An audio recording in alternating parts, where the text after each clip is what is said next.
የምትመለከቱት ሰይፉ በኢቢኤስ ነው። በያላችሁበት ጥሩ ጊዜ ነው የምንመኘው። ባሳለፍነው ሳምንት ተወዳጁ ድምጻዊ ኢሳያስ ታምራት የክብር ዶክተር አርቲስት ጥላሁን ገሰሰን ዘፈን በመስፈኑ ከአርቲስት ጥላሁን ገሰሰ ቤተሰቦች ከፍተኛ ተቃውሞ ገጠመው።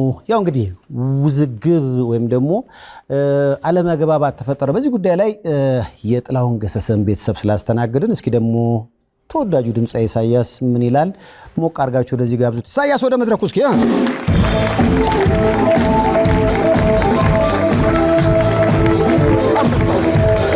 ኦኬ ነው።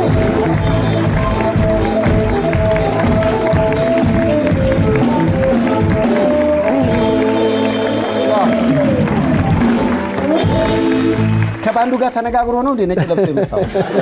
እንኳን አደረሰ በሉት። ሳይ እንዴ ለኢሳያስ በዓል አሪፍ አለፈ? በዓል ቆንጆ ነው ሰይፍዬ። ጥሩ ነበረ? አንተ ጋርስ እንዴት? በጣም ይመስገን፣ በጣም ቆንጆ ነው።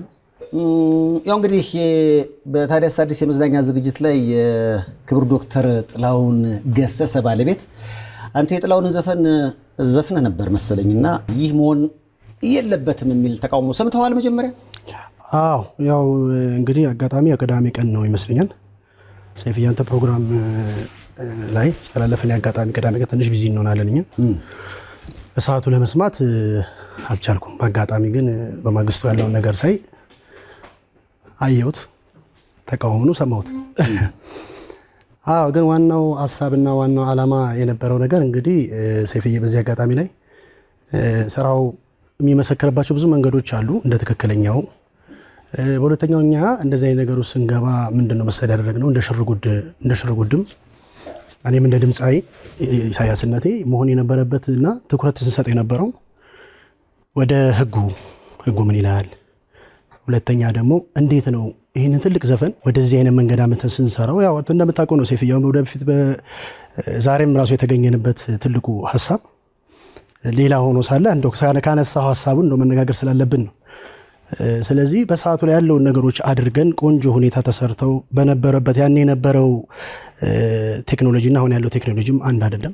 ግን ያው ጋሽ ጥላሁን ምንም የምትደግመው ታነሳው የምትነካው ነገር አይደለም።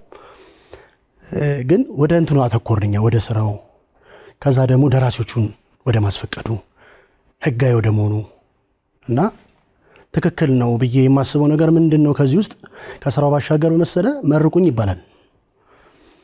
እንደ ጋሽ ጥላሁን ቤተሰብ እንደ ወይዘሮ ሮማንም እኔ አሁን በእኔ አንደበት እኔ ያው ትንሽ ነኝ። ስለዚህ ትክክል ነው መተን እሳቸውን መርቁን ማለት ይቻል ነበር። ግን ሰይፍዬ ምን መሰለኛ እንትን ያልነው ያተኮር ነው ደራሲዎቹን ወደ ማክበሩ፣ ደራሲዎቹን ላይ ወደ መጠንቀቁ፣ ከዛ ደግሞ ህጉ ይላል ወደሚለው ነው።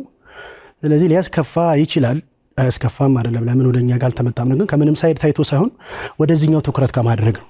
እስኪ በድምጽ መጀመሪያ እሳቸው የሚሉትን የተወሰነውን ክፍል እንስማና ከዛ በኋላ አንተ ደግሞ የራስህን ምላሽ ትሰጥበታለህ ኢሳያስ። እሺ። በጣም ያሳዝናል ነው እንጂ ሲጀመር አይደለም ለቤተሰብ ለመላው የጥላሁን ወዳጆች አፍቃሪዎች የሚያሳዝን ነው። ምክንያቱም አንደኛ ነገር የጥላሁን ስራ የሚነካም ሊያሻሽልም የምትለው ነገርም አይደለም። አስተካክሎ ሁሉን ነገር ጨርሶ የሄደ ሰው ነው። ለትውልድ የሚሸጋገር ማይነካ ምንም የማይደረግ ስራ ነው ትቶ ሄደው። ሆኖም ይሄንን መስራት እንኳን እንደው የጥላሁንን ስራ ብሰራ እፈልጋለሁ እንደ ጥላሁን ልታወቅበት ብሎ ለመንደርደሪያ መቼም ማንም ሰው የሰው ስራ እየሰራ ነው የሚጀምረው። የከሌን አይቼ እንደ ከሌ ብሎ ከዛ በኋላ ወደ ራሱ ይገባል።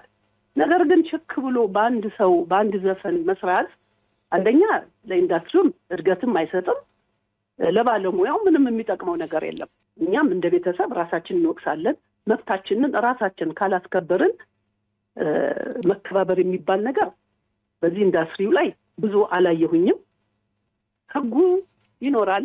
በጣምም እንደው በውጭው በሰለጠነ ዓለም ያህል የረቀቀ ባይሆንም ህጉንም እንኳን ያለችውንም ህግ እንኳን የመከበርና የማስከበር ነገር አይታይም።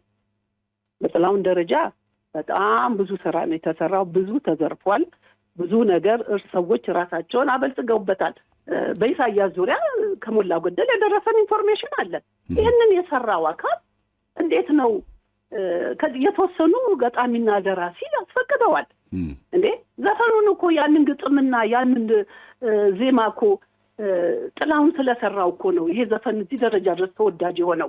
እንደገባኝ መጨረሻ ላይ እሳቸው እንደውም ጉዳዩን ወደ ህግ ሁሉ እንወስደዋለን። ምክንያቱም ለዘመናት በቃ የጥላሁንን ስራ እንደ አዲስ የመስራቱ ነገር ሊቆም አልቻለም ነው የእሳቸው ሀሳብ። ሁለት አይነት አስተያየቶች አየሁ። አንዳንዶች ጥሩ አድርጎ ተጫውቶታል የሚል አስተያየት አይቻለሁ። አንዳንዶች ደግሞ የማይነኩ ነገሮችን ለምን ይነካሉ እንደ አዲስ። እሳቸውም ግጥምና ዜማ ብቻ ሳይሆን ደግሞ የተሰጠውን ግጥምና ዜማ በጣም አሳምሮ በመጫወት የራሱ ሚና ስላለበት እኛም እንደ ቤተሰብ ማወቅ መጠየቅ አለብን። ለዚህ የምትሰጠው ምላሽ ምንድን ነው? ጥሩ ጥያቄ ነው። እንግዲህ ያው እንደገና በድጋሚ መመልከትም አብቃቴ ጥሩ ነው። ተመክርቼዋለሁ በስነ ስርዓቱ ያለውን ነገር። ለዚህ ሀሳብ እኔ የምሰጠው ነገር ሴፍዬ አሁንም በተደጋጋሚ ከምንም አንግል የምናየው ነገር አይደለም። ከምንም አንግል የምናየው ነገር የሌለው ነው። ምን መሰለህ፣ በጣም ክብሬ ከልጅነቴ ጀምሮ እኔ በህይወት ዘመኔ በጣም የሚቆጨኝ ነገር አንዱ በህይወት ጋሼን አለማግኘቴ ለእኔ በጣም ሁሌ በቃ የሚሰማኝ ስሜት ነው። እንደገና ከልጅነቴም ጀምሮ እየዘፈንኩ የመጣሁት የክብር ዶክተር አርቲስት ጥላሁን ገሰሰ ስራዎች ነው።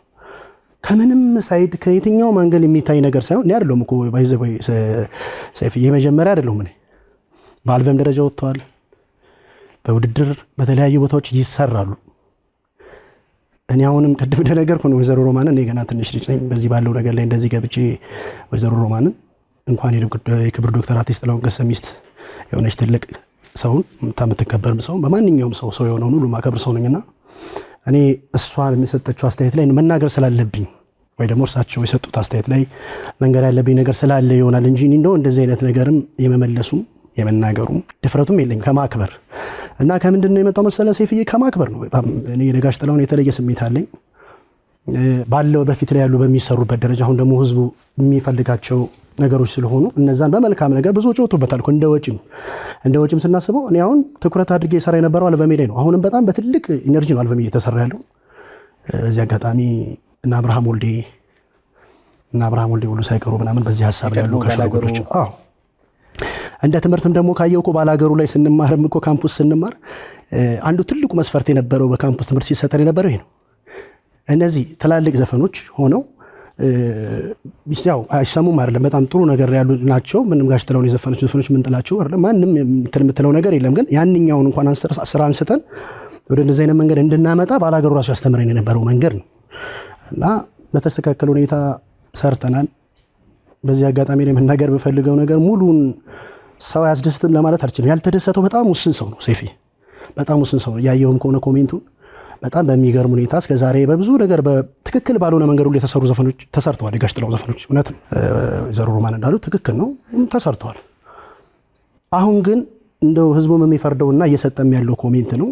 እጅግ አንድ አልበምን ጥንቅቅ አድርጎ የሚጨርሰው ኦልሞስት 4 እና 5 ሚሊዮን ብር ነው የወጣበት ሰይፌ። የቀረጸው ሶሚክ ነው። ይሄ በግልጽ የሚታይ ነገር ነው። ግን እንደው ይሄ አሁን ለምሳሌ እንደ ባለመብት ግጥም ዜማውን የሰሩ ሰዎችን ስታስፈቅዱ ዋናው ሰውዬ ያቀነቀነው ደግሞ ቤተሰብ አለ። አሁን በፊት ዳዊት ጽጌ የእሳቱ ተሰማን ቤተሰቦች ሄዶ ከስራው በፊት በቃ ስራውን አሰምቶ እንዲህ አይነት ነገሮች የሉ። እናንተ ያንን መንገድ ለምንድን ያልሄዳችሁት? አዎ ሰይፍዬ፣ እሱን ነው አሁን መግለጽ የፈለኩት የነበረው እሱ ነው። እኛ አሁን ያለመሄዱ ነገር ትኩረት ያደረግነው ወደዚህ ሆነ። እዚህ ጋር ደራሲያኖቹ እንደምትመለከተው ነው እንግዲህ እኛ የምናስብበት መንገድ የራሳችን አካሄዳለ። ዛሬም ተገኘን የምል ትልቁ ሀሳብ ይሄ ነው፣ ደራሲውን የማክበር እንጂ እንደዚህ አይነት ሀሳብም እንድናነሳ ወይ ደግሞ ቃለ ምልልስም እንደዚህ አይነት ነገር እንዲኖርም የኔ ፕላን አይደለም። እውነት ከማክበርም ወይዘሮ ሮማን በሚረዱበት መንገድ ይረዳሉ ብዬ የማየው መንገድ አለ። ቀናነቱን ብናየው የተደረገው የተሰራበትን መንገድ የተለፋበትም እርግጠኛ ነኝ እኔ ጋሽ ጥላሁን ነፍሱም ደስ ይላታል ብዬ ነው የማስበው። ማለት ልፋታችንን አይቶ ያን ነገር ነፍሱ ደስ ይላታል። ነፍሱ ደስ የሚያሰኝ ስራን የሰራ ነው፣ ክፉ ነገር አልሰራንም። ለምን በተለያየ መንገዶች መጥተው ተሰርተው ታይቷል። አሁን ግን ግልጽ ነው ስራው በእንዴት አይነት መልካምና በእንዴት አይነት ልፋት እንደተሰራ ግልጽ ነው። እንደ ቤተሰብ መርቁን ይባላል። ትክክል ነው። ምናልባት እሱ ከስራው ከምኑ መርቁን መባል አለ። እሱ አያስከፋም አይደለም፣ ሊያስከፋ ይችላል። ትክክል ነው። እሱን እናምናለን። ትክክል ነው ማለት መከፋታቸው ትክክል አይደለም። እንደ ባለቤት መርቁኝም ይባላል። ያ ነገር መሆን ነበረበት። ምክንያቱም ትንሽ ያስከፋው እሱ ይመስለኛል። እስኪ የግጥምና የዜማው ደራሲ ታዋቂው ደራሲ ታምራት አበበ ከአሜሪካን የመጣው አይደል? ትክክል።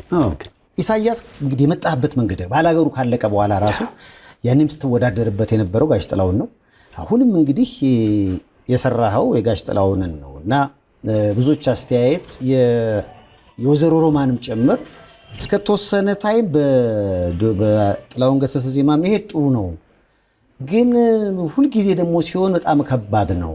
እሱ ላይ እንዴት አላሰበበትም ነው እኮ አንደኛውም ሀሳብ። አዎ ትክክል ነው። አሁን ምን መሰለ ትልቁ ሀሳብ ምን ብዬ ላውራ? የመጀመሪያ አሁንም ደጋግሜ የምነግር ነገር የማሰቡ ጉዳይ እዚህ ጋር አይደለም። ትልቁ ኢሹ መሆን የነበረበት እንደነገርኩ ነው። እዛ ጋር ወደዚህኛው ወደ አንዱ ሳይት ትኩረት ስታደርግ ትልቁ ነገር ልትረሳ ትችላለህ። ይሄ ነገር እዚህ ጋር አለመሆኑ ቅድም እንደነገርኩ ነው፣ ልክ ነው። ከዛ በተረፈ ግን እኛ ደራሲዎቹን የማክበር ስራ ነው የሰራ ነው። እነዚህ ደራሲዎቹ እንዲጠቀሙ ፈልጋችሁ ነው? አዎ ደራሲዎቹም የሆነ መስመር ላይ ደርሰው የለፉ አሉ፣ አሁን በህይወት ያሉ ጋሽ ታሜ ለምሳሌ እኔ እድለኛ ነኝ። ከጋሽ ታሜ ጋር ራሱ በድጋሚ አብሬ ለመሆን በመታደሌ በጣም እድለኛ ነኝ። እሳቸውን የመሳሰሉ ደግሞ በህይወትም ደግሞ የሌሉ ደራሲያኖች አሉ። ቤተሰቦቻቸውን አክብረን ፈቅደን ይሰራሉ። ምክንያቱም ሰይፍ ያን ጊዜና ይሄ አሁን የምታይበት ጊዜ በ200 ብር ዜማ ሰርተው ሸጠው ይሄን ሁሉ ነገር ያሳለፉ ሰዎች አሁን ደግሞ እስኪ ባለው አቅም እንደው በምንችለው ነገር እስኪ ክብር እንስጣቸው እና ያንንም ከመመልከቱ በፊት እንደገና አንተንም እንደ ምስክር የምንወስድ ነገር ምንድነው ወይዘሮ ሮማን ከመናገራቸውን በፊት እኮ እኛ ጋሽ ታምራትን አግኝተን እንደውም እዚህ ኢቢኤስ ፕሮግራም ላይ ራሱ ምናልባት የባህል ፕሮግራም የመጣበብ ነገር ሆኖ ነው እንጂ የባህል ፕሮግራም አንድ እንዲዘጋጅ መደረግ ያለበት ነገር እሳቸውን የምናግዝበትን ነገር አለው የምንልበትን ነገር ሁሉ ለማመቻቸት እያሰብን ነው ይሄ ነገር የመጣው እና ሰይፍዬ ለበጎ ነው። ያው ቅድም በተናገርኩት መስፈርት መቅደም የነበረበት ነገር እንደዚህ መባል ነበረበት፣ ግን ከቀን ነው ከስራው ከተደከመበት አንጻር ቢታይ ባይ ነኝ እኮ። ታዲያ አሁን የሳቸውን ተቃውሞና ወቀሳ በምንድን የምታስተናግደው? ማለት እሳቸው ምርር አድርገዋል፣ ሲናገሩም በጣም ጠንከር ያለ ነው። ለዚያ የሰጠው ምላሽ ግን ቁርጥ ያለ ነገር ቢሆን ጥሩ። ለምሳሌ ይቅርታ ነው የምጠይቀው፣ ጉዳዩን ወደ ህግ እንወስደዋለን ብለዋል። አይ ችግር የለም ሄደን በፍርድ ቤት እንነጋገር ነው የኢሳያስ ሀሳብ። ምን ሰይፍዬ፣ አሁንም የኔ ሀሳብ አንድ ነው። በቃ የኔ ሀሳብ ግልጽና ግልጹ ምንድን ነው? ትክክለኛው መንገድ እኛ የሰራንበት የደከምንበት ያየነው መንገድ አለ። ሄደን ደግሞ እሳቸው ጋር መርቁልን ማለት ይገባ ነበረ። አልተደረገም። ያላስከፍቷል፣ አስቆጥቷል። እሱ ትክክል ነው፣ ማስቆጣቱ ትክክል ነው። ግን አሁንም በቀናነት ስራው በመጣበት በተለያየ ነገር በተለያየ መስራው ሲሰራ ኖሯል። እኔ መጀመሪያ አይደለም ሰይፌ፣ በተለያየ ወይዘሮ ሮማኑ ሲናገሩት ነበረ። በተለያየ በቲክቶክም በተለያየ በምናምን ሲለቀቅ አንዳንድ ነገሮች ሲሰሩ የነበሩ ናቸው። ያ ከፍቅር ነው፣ ከመውደድ ነው፣ ጋሽን ከማክበር ነው። እና በዚህ ዘመን ላይ ያሉትን ነገሮች ደግሞ ብለን በአዲስ ነገር ብናመጣ በቃ ሁሌ አዲስ ነው፣ ግን በዚህ ዘመን ላይ ደግሞ ሲመጣ ምን አይነት ስሜት አለው የሚለውን ለመግለጽ ነው። ወይዘሮ ሮማን እኔ ለእርሶም እንደዚህ ብዬ መልስ የምሰጥም አይደለሁም። ምክንያቱም በጣም ከክብርም ካለኝ መውደድ አንጻር እንደዚህ ነው የምለው ነገር ግድ ስለሆነ ጥያቄው ስለመጣ እንጂ መጠየቅ ነበረብን፣ ነገሩን መተን ማስመረቅ ነበረብን። ትክክል ነው። ይሄን ነው የምለው። ሰይፍ ከጋሽ ታምራት የትኞቹን ዘፈን የወሰድከው? ጋሽ ታምራት 13 ወር ጸጋ፣ ለምባዬ ቦይ ልስራ እና የሷስ ነገር አይወራ የሚለው ዘፈን ነው። 3 ዘፈን ጋሽ። እስኪ እሳቸው ሲመጡ በደረቁ እንዳይሆን ስራቸው እስኪ ወደዚህ ጋብዛቸው። ታዋቂው የግጥምና የዜማ ባለሙያ ጋሽ ታምራትን እንጋብዛቸው በራሳቸው ስራ እስኪ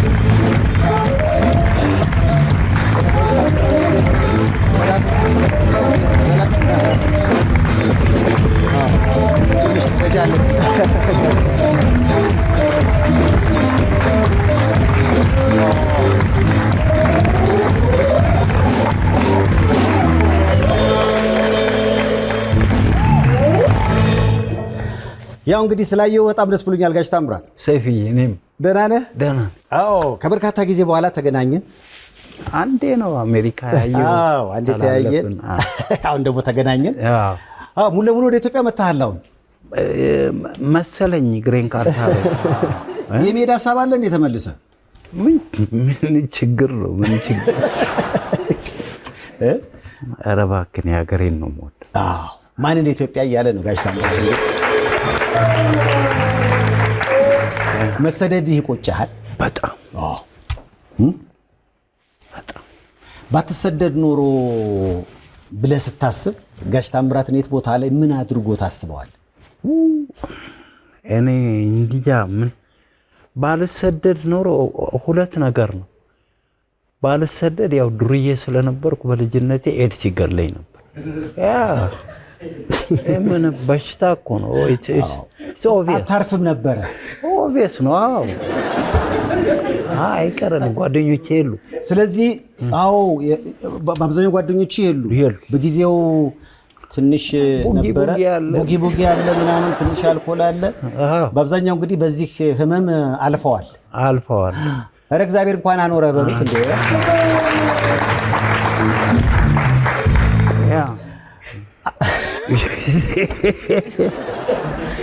ሰይፍሽኔ እውነት ነው የምናገር። ማንም እንዲህ ብሎ ስለማያውቅ ፊት ለፊት ለምን ይዋሻል? በወጣትነትህ ባንድ አትረጋም ነበረ? አይ ማለቴ አንደኛ እንትን ነው ገባህ፣ ሙዚቀኛ ነኝ።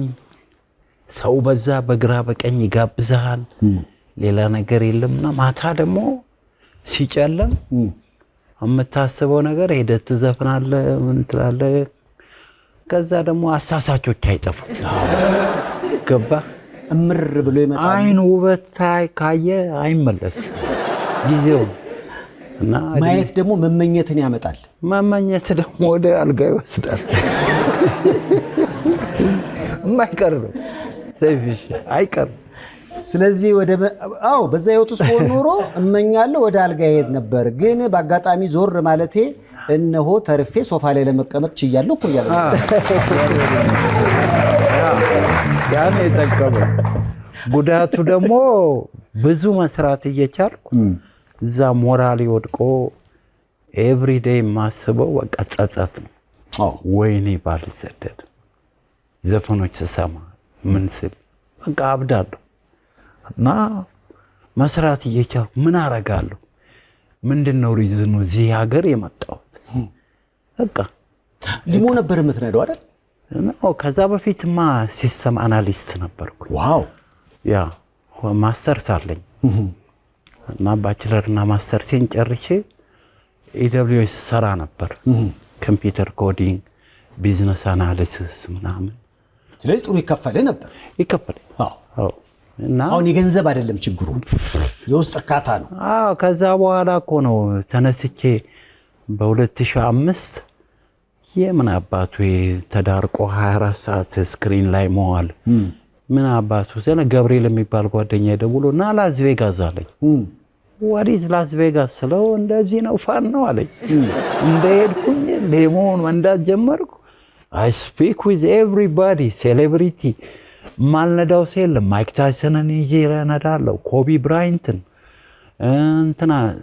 እንትና ማን ነው ስቲቭ ወንደር ኖ Quincy Jones. Yeah. Oh. I drive him. Wow. He was behind me. ስለ ኢትዮጵያ ትነግራቸው ነበር? They talk.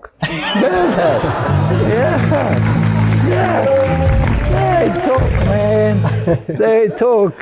እና በቃ መቅደድ ነው ማለት ከዛ በቃ አይለዩኝም። ኖ let him stay ይላሉ። እኛ ይሄን ነው ድራይቨር የምንፈልገው ይላሉ። ሳሳቃለሁ፣ ጮሃለሁ። አብዛኛው የላንጉዌጅ ቤሪየር አለው እዛ ሊሞ ድራይቨር። አንተ ግን ፍሉዌንት ነህ? በደንብ ነው የማወራው። እና የሚመጣው ቲፕ ደግሞ አስበው በቀን $1000 ብር ኢዚ ያገኛሉ።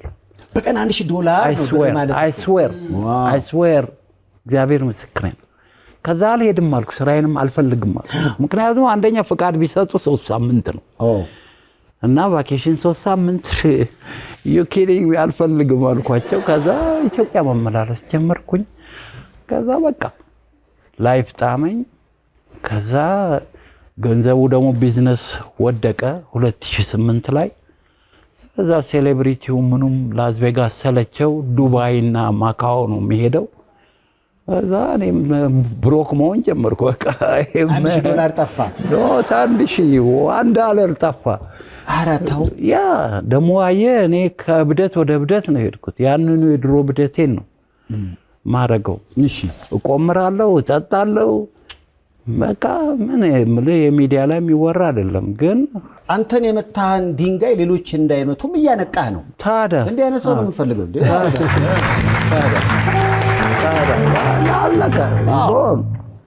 ከዛ በቃ ያው ወደ መንዳት ስራ ገባሁ። ምን አልኩኝ 20 ዓመት ቆየው ብሮክ ሆንኩኝ። ከዛ እንግዲህ ቀሪውን እድሜ እንዴት ነው ማረገው ማኔጅ ማድረግ የሚችለው? በቃ ሀገሬ እገባለሁ። ሀገሬ ደግሞ እንዲህ ብላ ተቀበለች። ሀገር እንኳን ደህና መጣ ብለናል። በድጋሚ ጎበዝ ስትወጡ ነው የምታዩት። ወጣችሁ ባትመኙት ይሻላል። እንደ ሀገር እዚሁ ለፍቶ እዚሁ የተገኘችውን ከሰው ተቋርሶ መኖር እንዴት አይነት ሀብት፣ እንዴት አይነት ብር። እንደው ያጋጣሚ ነገር ሆኖ ደግሞ ህጋዊ አወጣጥ ደግሞ ከወጡ ደግሞ አንተ ያገኘኸውን በትነኸዋል አይደለ? ስትገኝ ያችን ደግሞ ያዛርጎ ወደዚህ ልኮ ደግሞ ሰው መሆንም ይቻላል። በጣም ደስ ይላል። ግን ትችላለህ ወይ ነው ታክሴሽን እዛ ሰርቫይቭ የምታደርገው ታክስ ስትከፍል ታክስ ዩ ሃቭ ቱ ፔይ እና ዝም ብላ ጨረብራለሁ ምናምን ብትል አንድ ቀን ያንቆሃል። ከዛ ጄል አለ። ጄል ታይምህን ጨርሰህ ነው ወደዚህ የምትመጣው። ገባ? እስር ቤትህን ጨርሰህ ምን ብለህ ትመጣለህ። እስር ቤት ደግሞ ምን እንደሚመጣ አታውቀውም። ስለዚህ በየትም አለ በየትም ስደትን አትመክርም። በምንም እዚህ አለ እኮ ገባ? አለ መከራው አለ። መከራውን መምጫው ደግሞ የሰው ልጅ ብሬን አለው። መወጣጫውን በትንሹ እየፈላለገ ማደግ ይቻላል። ካልተቻለ ደግሞ እንግዲህ የት ነው የሚመከረው? ወሪጃ ቤተሳይዳ አሜሪካን ሜዲካል ፕላዛ።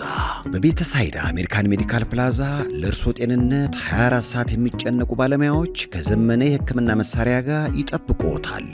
ያለ ቀዶ ሕክምና በደም ስሮች በመግባት ብቻ የልብና ማንኛውንም የደም ስር ችግሮች ማወቅና ማከም የሚያስችል በኤአይ የሚታገዝ ሮቦቲክ ማሽኖች የተገጠመለት ነው። የምንጠቀማቸው ቴክኖሎጂዎች በኤአይ ይታገዛሉ ስንል የምንሰጠው ሕክምና በጥራት በፍጥነትና በአስተማማኝ ሁኔታ እንድናክሞ ይረዳናል፣ ያግዘናል እያልነው ነው። ኤአይ ነው የሚያክመው። ቤተሳይዳ አሜሪካን ሜዲካል ፕላዛ። የውበቷ ማማር የፈገግቷ ሚስጥር ብላሰም የጥርስ ህክምና ነው። የምንሰጣቸው አገልግሎቶች ሬጉላር ኤንድ ዲፕ ክሊኒንግ ጥርስን ማጽዳት፣ ኢንቪዚላይን የጥርስ ማስተካከል፣ ፊሊንግ ጥርስን መሙላት፣ ኢምፕላንት ጥርስን መትከል፣ ኤክስትራክሽንስ ኤንድ ዴንቸርስ እና ሌሎች በመሳሰሉ አስተማማኝ ስራዎቻችን ትደሰታላችሁ። ሁሉንም አይነት ኢንሹራንሶች እንቀበላለን። ጤነኛና ያማረ ጥርስ እንዲኖረው እናደርጋለን። ለአዲስ ታካሚዎች ጥርስን ነጭ ማድረግ ዋይትኒንግ በነፃ እናደርጋለን። ሁሉንም አይነት ኢንሹራንስ እንቀበላለን። ብቅ ብለው ይጎብኙን። ልምድና ችሎታ ያላቸው የጥርስ ህክምና ባለሙያዎች ከዘመናዊና ንጽህናቸውን ከጠበቁ የጥርስ ስራ መሳሪያዎች ጋር ይጠብቋቸዋል። ብላሰም የጥርስ ህክምና ሁሉንም አይነት ሰርቪስ ማግኘት ትችላላችሁ። ብላሰም ስማይል በውድ ብሪጅ ኤንድ ለወርተን ለምትገኙ ለሁሉም ሀበሻ ኮሚኒቲ ብላሰም የጥርስ ህክምና። ትዳር አልመሰረትኩም፣ ልጆች የሉም? ጋሽ ታሜ አሉኝ። መጀመሪያ ትዳር ባለቤቴ አርፋለች ቆይታለች። ከነሱ 2 ልጆች ወልጃለሁ፣ አላሳደግኳቸው። እኔ ወጣው ተለያይተናል። እና እነሱም የአባትነት ፍቅር ይኖራቸው አይኖራቸው ስሜት ይኖራቸው አላውቅም። ምክንያቱም ኮኔክትድ አይደለም። ስቲል አሉ ግን አንገናኝም። ከዛ በኋላ ደግሞ አገባው ሌላ ሁለተኛ ትዳር። ከዛ ሁለተኛ ትዳር ላይ ቆንጆ ልጅ ወለድኩኝ። እሺ። ኢፍራታ ታምራት ትባላለች።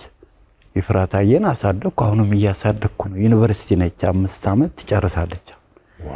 እሷን አሳድጊያለሁ እና በጣም ነው ደግሞ መወዳት። በቃ ምክንያቱም በቃ ካለሷ ዓለም ያለ አይመስለኝም። እና በዛ ነው እንጂ እነኛም ቢኖረኝ እኔ በዚህ አጋጣሚ ለልጆች መልእክት የለህም እንዴ? ምክንያቱም በልጅነታችሁ የአባትነት ፍቅር ስላልሰጠዋችሁ ቅር እንዳላችሁ ይገባኛል። ግን አሁን ይቅርታ አድርጋችሁልኝ አባትነት አባት እኮ አይተካም። አይተካም። እና ምናልባት መልእክት ካለ ብዬ ነው ለልጆች ልጆች አንተ ያልከው ነው። እኔ ምንም የምጨምረው ሜካፕ የለም። ይህንኑ ነው በቃ እውነት ነው። ሜካፕ የለው። ስለዚህ አባት ያው አንድ ነው። በቃ አባት ተሳሳተም አላሳደገም አትቀይረውም። የሆነ ለምሳሌ ጓደኛ ቢሆን መጥፎ ጓደኛ ጥሩ ጓደኛ ይተካል። መጥፎ አባት ቢያጋጥም ጥሩ እንዲሆን ይጸለያል እንጂ በሌላ አባት ለመቀየር ሌላ እንደው የውሸት ይሆናል እንጂ አባትን መተካት እናትን መተካት ከባድ ይመስለኛል። ከባድ ነው። እነሱም ደግሞ የማደንቃቸው ትዕግስታቸው፣ እርስ በርሳቸው ተረዳርተው ተፍጨርጭረው እስካሁን በመኖራቸው አይ አፕሪሺየት ብሌም የማደርገው ራሴን ኢትስ ኦቨር ነው።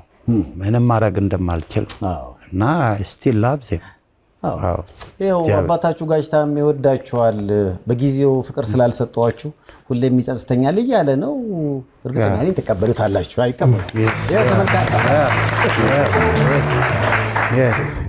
ቅድም ስትል ነበር እንግዲህ አሁን ጋሽ ታምራት በጣም ብዙ ዘፈኖችን ሰርተሃል።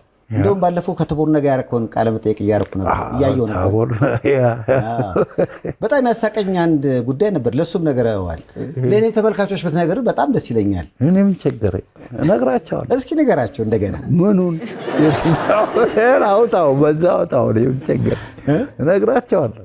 በጊዜው ያጋጠመን ከግጥምና ዜማ ጋር በተገናኘ ከግጥምና ዜማ ጋር የሚያጋጥመኝ ግጭት ነው። ሁልጊዜ ከነጋዴዎች ጋር እዋደዳለሁ፣ ፋቀራለሁ፣ ይጣላሉ፣ ጣላቸዋለሁ፣ አይስማሙ እና አንድ ጊዜ ለፋሲካ በቴሌቪዥን ይተላለፋሉ እና ራንደምሊ ወጣ አመልማል አባተ ገዳም ገደምዳም ስትል ሰው ተነስቶ ስቴዲየም ዋው ይላል አብሮ። እሺ በማግስቱ ከእሑድ በኋላ ሰኞ ዕለት ሁሉም ወደ ቤት መጡ። ይህን ዘፈን ሽጥልን በቃ ፖፑላር ሆኗል በእነሱ ቤት። እሺ አልኳቸው። ያው 1000 አምጣ አልኩ ከአንዱ የሚቀጥለው መጣ 1000 የሚቀጥለው መጣ 1000 የሚቀጥለውም 1000 አሁን ያለ እንግዲህ ይሄ እኮ እንግዲህ እንትና ልታጠናው ነው ይሉኛል። አንዱ ስማቸውን አልጠራም ዘፋኝ አንዱ ልታጠናው ነው ይለኛ። ታጥነው አገባኝ ያንተ ነው ትላለህ ተከፈለው ያንተ ነው ያ እንትናም እኮ ልታጠና ልትገባ ነው ሮሃ ትግባ መንገዱ ጨርቃ ይላል። ከዛ እንዲያሉ አራቱም ዘፋኝ ይዘው የኔ ነው ደረታቸው ሞልተዋል። የኔ ነው ብለው አሁን መደዋወል ጀመሩ። እንደ አንተ ጋር ተሸጧል የገዳም ገደምዳም አይችል? አዎ ለእንትና እኮ ላዘፈናት ጨርሻለሁ አስፈርሜዋለሁ። ለኔ እኮ ሸጦልኛል እንዴ እኔም እኮ ከፍያለሁ 1000 እንዴ ነግሬያለሁ እና አንላቀቅም አርፈህ ቁጭ በል ምናምን ይባባላል። ሲሉ እንደዚህ ሲጋጋሉ እኔን መፈለግ ጀመሩ። ሲፈልጉኝ በአጋጣሚ ምን ይመጣል የብሩህ ተስፋ እሸት የሚባል በቆሎ የሚበላ አንድ ፖስተር የብሩህ ተስፋ እሸት አሁን እዛ ያው በለገሰ አስፋው መሪነት ስብሰባ ተደረገ። ሙዚቃኛም በነፃ ሙዚቃም በነፃ ዜማና ግጥምም በነፃ ስጡ ይሄ ለሀገር ነው ተባለ። አልኩ በቃ ልገላገል እነዚህ ጓደኞች አልኩ። አብረን የተሰበሰብነው እንደዚህ። ከዛ በኋላ እጄን አወጣሁና ጌታዬ እኔ እንግዲህ ያው ዜማና ግጥም አለኝ ገዳም ገደምዳማ የተሰኘውን ለዚህ ለብሩህ ተስፋ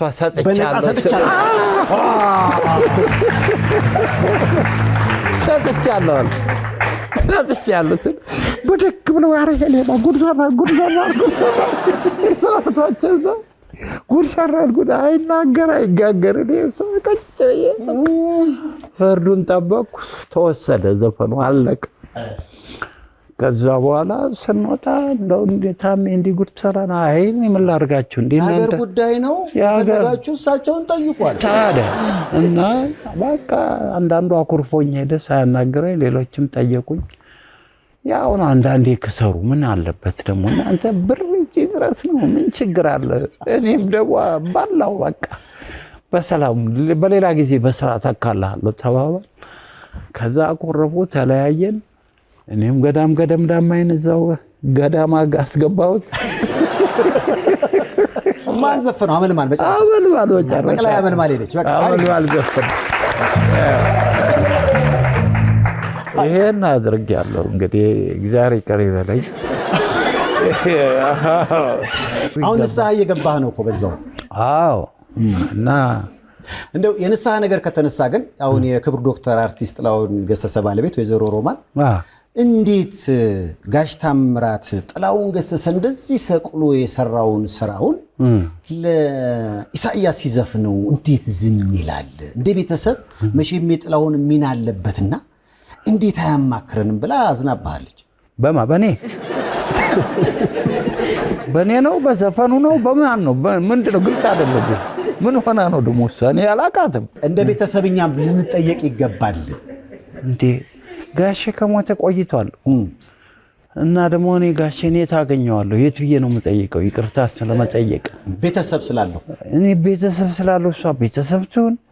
እኔ ማቀው በዛን ጊዜ ሲሸጥ ስሟን መጥራት አልፈልግም። የራሱን ስም ልጅ ነች። ምሳ ጋብዛኝ ቤቷ ከጋሼ ጋር አብረን የበላን አብረን ይጠጣን ማቃት እሷ ነች። ከሷም ጋር ተለያይቷል።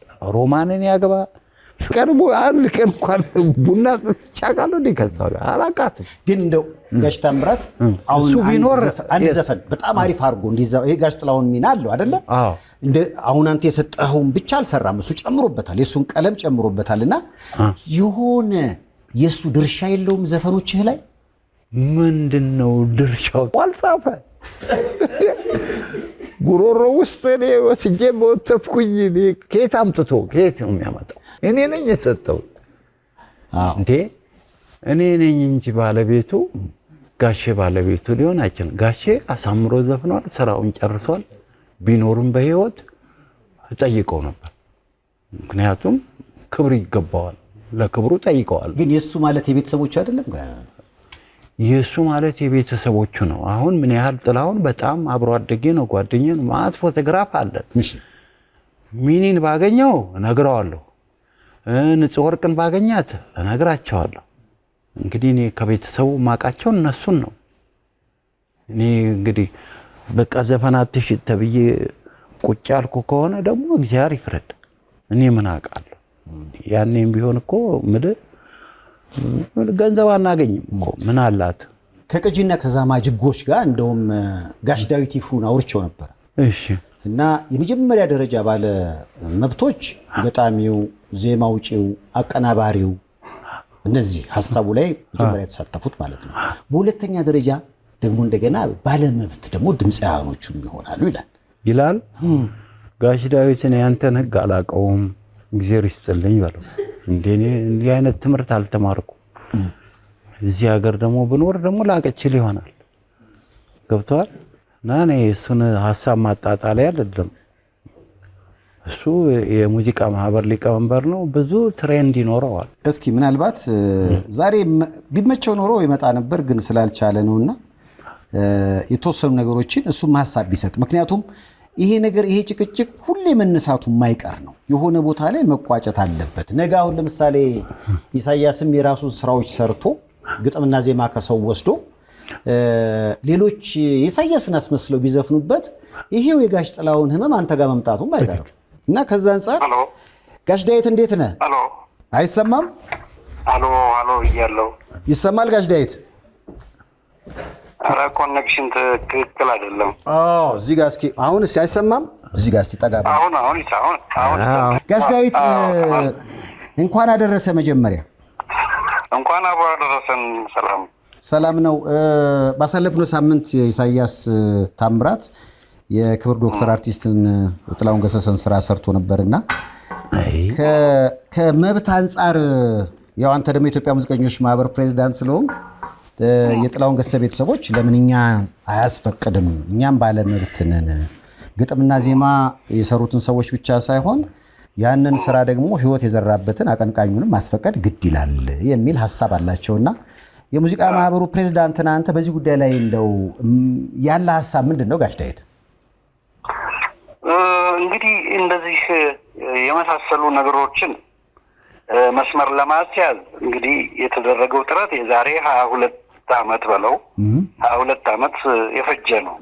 የቅጂና ተዛማጅ መብቶች አዋጅ የወጣበት ምክንያት ይህን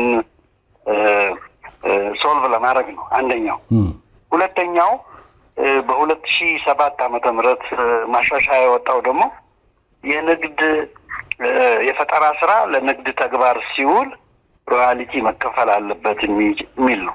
እነዚህ ሁለቱን እንግዲህ የፈጠራ ባለሙያዎች የሚገዙ የሚሸጡ ሰዎች ጠንቅቀው ማወቅ ይገባቸዋል አለው እና አሁን የተነሳው ላይ ባለመብት የሚባለው ማን ነው? አንድ ዜማ ላይ ሲባል ባለመብት የሚባሉት ዜማ ደራሲ፣ ግጥም ደራሲ እና ቅንብር የሰሩ ሰዎች ናቸው። ተዛማጅ መብት ደግሞ የሚባለው ድምፃዊ እና ሙዚቀኛ ከዛ ደግሞ ፕሮዲውሰር፣ እነዚህ ተዛማጅ መብቶች ነው ያላቸው። አሁን እንግዲህ አንድ ዜማ ደራሲ ይደርሳል፣ ግጥም ደራሲውን ግጥም ይጽፋል።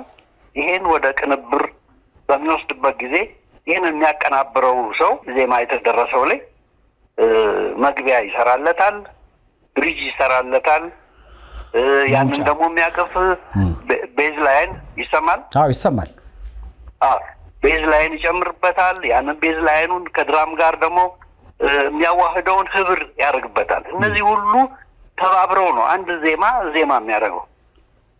ስለዚህ እነዚህ ሁሉ እንግዲህ አንደኛው የቅጂ መብት ሲኖረው፣ ሁለተኛው ደግሞ ተዛማጅ መብት ነው የሚኖራቸው። እነዚህ ሁሉ ሰዎች የሰሩትን ስራ አንድ ሰው አንድን ዜማ ብድግ አድርጎ በሚሰራበት ጊዜ ማሰብ አለበት ዙሪያው። ይሄ ዜማ ግጥሙ የማን ነው? ዜማው የማን ነው? ይሄን ያቀናበረው ማን ነው? የዘፈነው ማን ነው? ይሄንን ፕሮዲውስ ያደረገው ማን ነው? የሚለውን በሙሉ አስቦ እነዚህ ሁሉ ሰዎች መብት እንዳለባቸው ገምቶ ከነዚህ ሰዎች ሁሉ ጋር መደራደር አስፈላጊ ነው። አሁን ብዙ ጊዜ ብዙዎቹ የማይታያቸው ምንድን ነው? አንድ ዜማ የተገለበጠ መሆን የለበትም፣ ወጥ መሆን አለበት ይላል። የመጀመሪያው ወጥ የሆነን ስራ የሚያቀናብረው ሰውዬ ደግሞ ወጥ የሆነ ኢንትሮዳክሽን እና ብሪጅ ይሰጠዋል። ኢንትሮዳክሽን መግቢያ መሸጋገሪያ ሰጥቶት ያንን በቤዝ ላይን ከሪዝም ጋር አዋህዶ ያቀረበውን ይሄንን ደግሞ በስቱዲዮ ቀርጾ ይሄንን ሚክስ አድርጎ ለገበያ የሚያውለው ደግሞ ፕሮዲውሰር ነው። እነዚህ ሁሉ ሰዎች ባለመብት የሆኑ መሆናቸውን ሲታወቅ፣ ሌላው ግን አንድ ዜማን ብድግ አድርጎ ዝም ብሎ ይዘፍናል። ሲዘፍን ወይ ዜማ ደራሲውን ወይ የግጥሙን ደራሲ ብቻ አስፈቅጃለሁ በሚል ይሄዳል። ግን ይሄ ሁሉ የተሰሩት 5-6 የሆኑ ባለመብቶች እያሉ እነዚህን ሰዎች መሸሽ አይቻልም። እና አሁን ወደ ዋናው ጥያቄ ልምጣና የጥላሁን ገሰሰ ዜማዎች በኢሳያስ ተሰሩ። አሁን በሚሰሩበት ጊዜ ባለመብቶች እነማን ናቸው የሚሉት አሁን ቅድም የጠቀስኳቸው በሙሉ ባለመብቶች ናቸው። እነዚህን ሰዎች ሲያስፈቅድ ያ ስራ ምንም አይነት የፈጠራ ባለሙያውን ስራ መለወጥ የለበትም። ዜማ የሰጠው ከሆነ ያንን ዜማ እንዳለ ነው ማስቀመጥ ያለበት። እዛ ላይ በአቀራረብ ሊያሻሽለው ይችላል። ግን አሁን እዚህ ላይ እንደው የሚታየን ምሳሌ ለመስጠት የአክሱም እና የላሊባላ ሐውልቶች አሉ። እነዚህን አንድ ሰው ላሻሽላቸው ብሎ የሆነ ቀለም ቀብቶ አሻሻልኳቸው ብሎ ራሱን ማግዘፍ አይችልም። ይህ ኦልሬዲ የተሰራ ከ200-300 ዓመት በፊት የተሰራን ነገር ቀለም በመቀባት ብቻ አሻሻልኩት ማለት አይቻልም።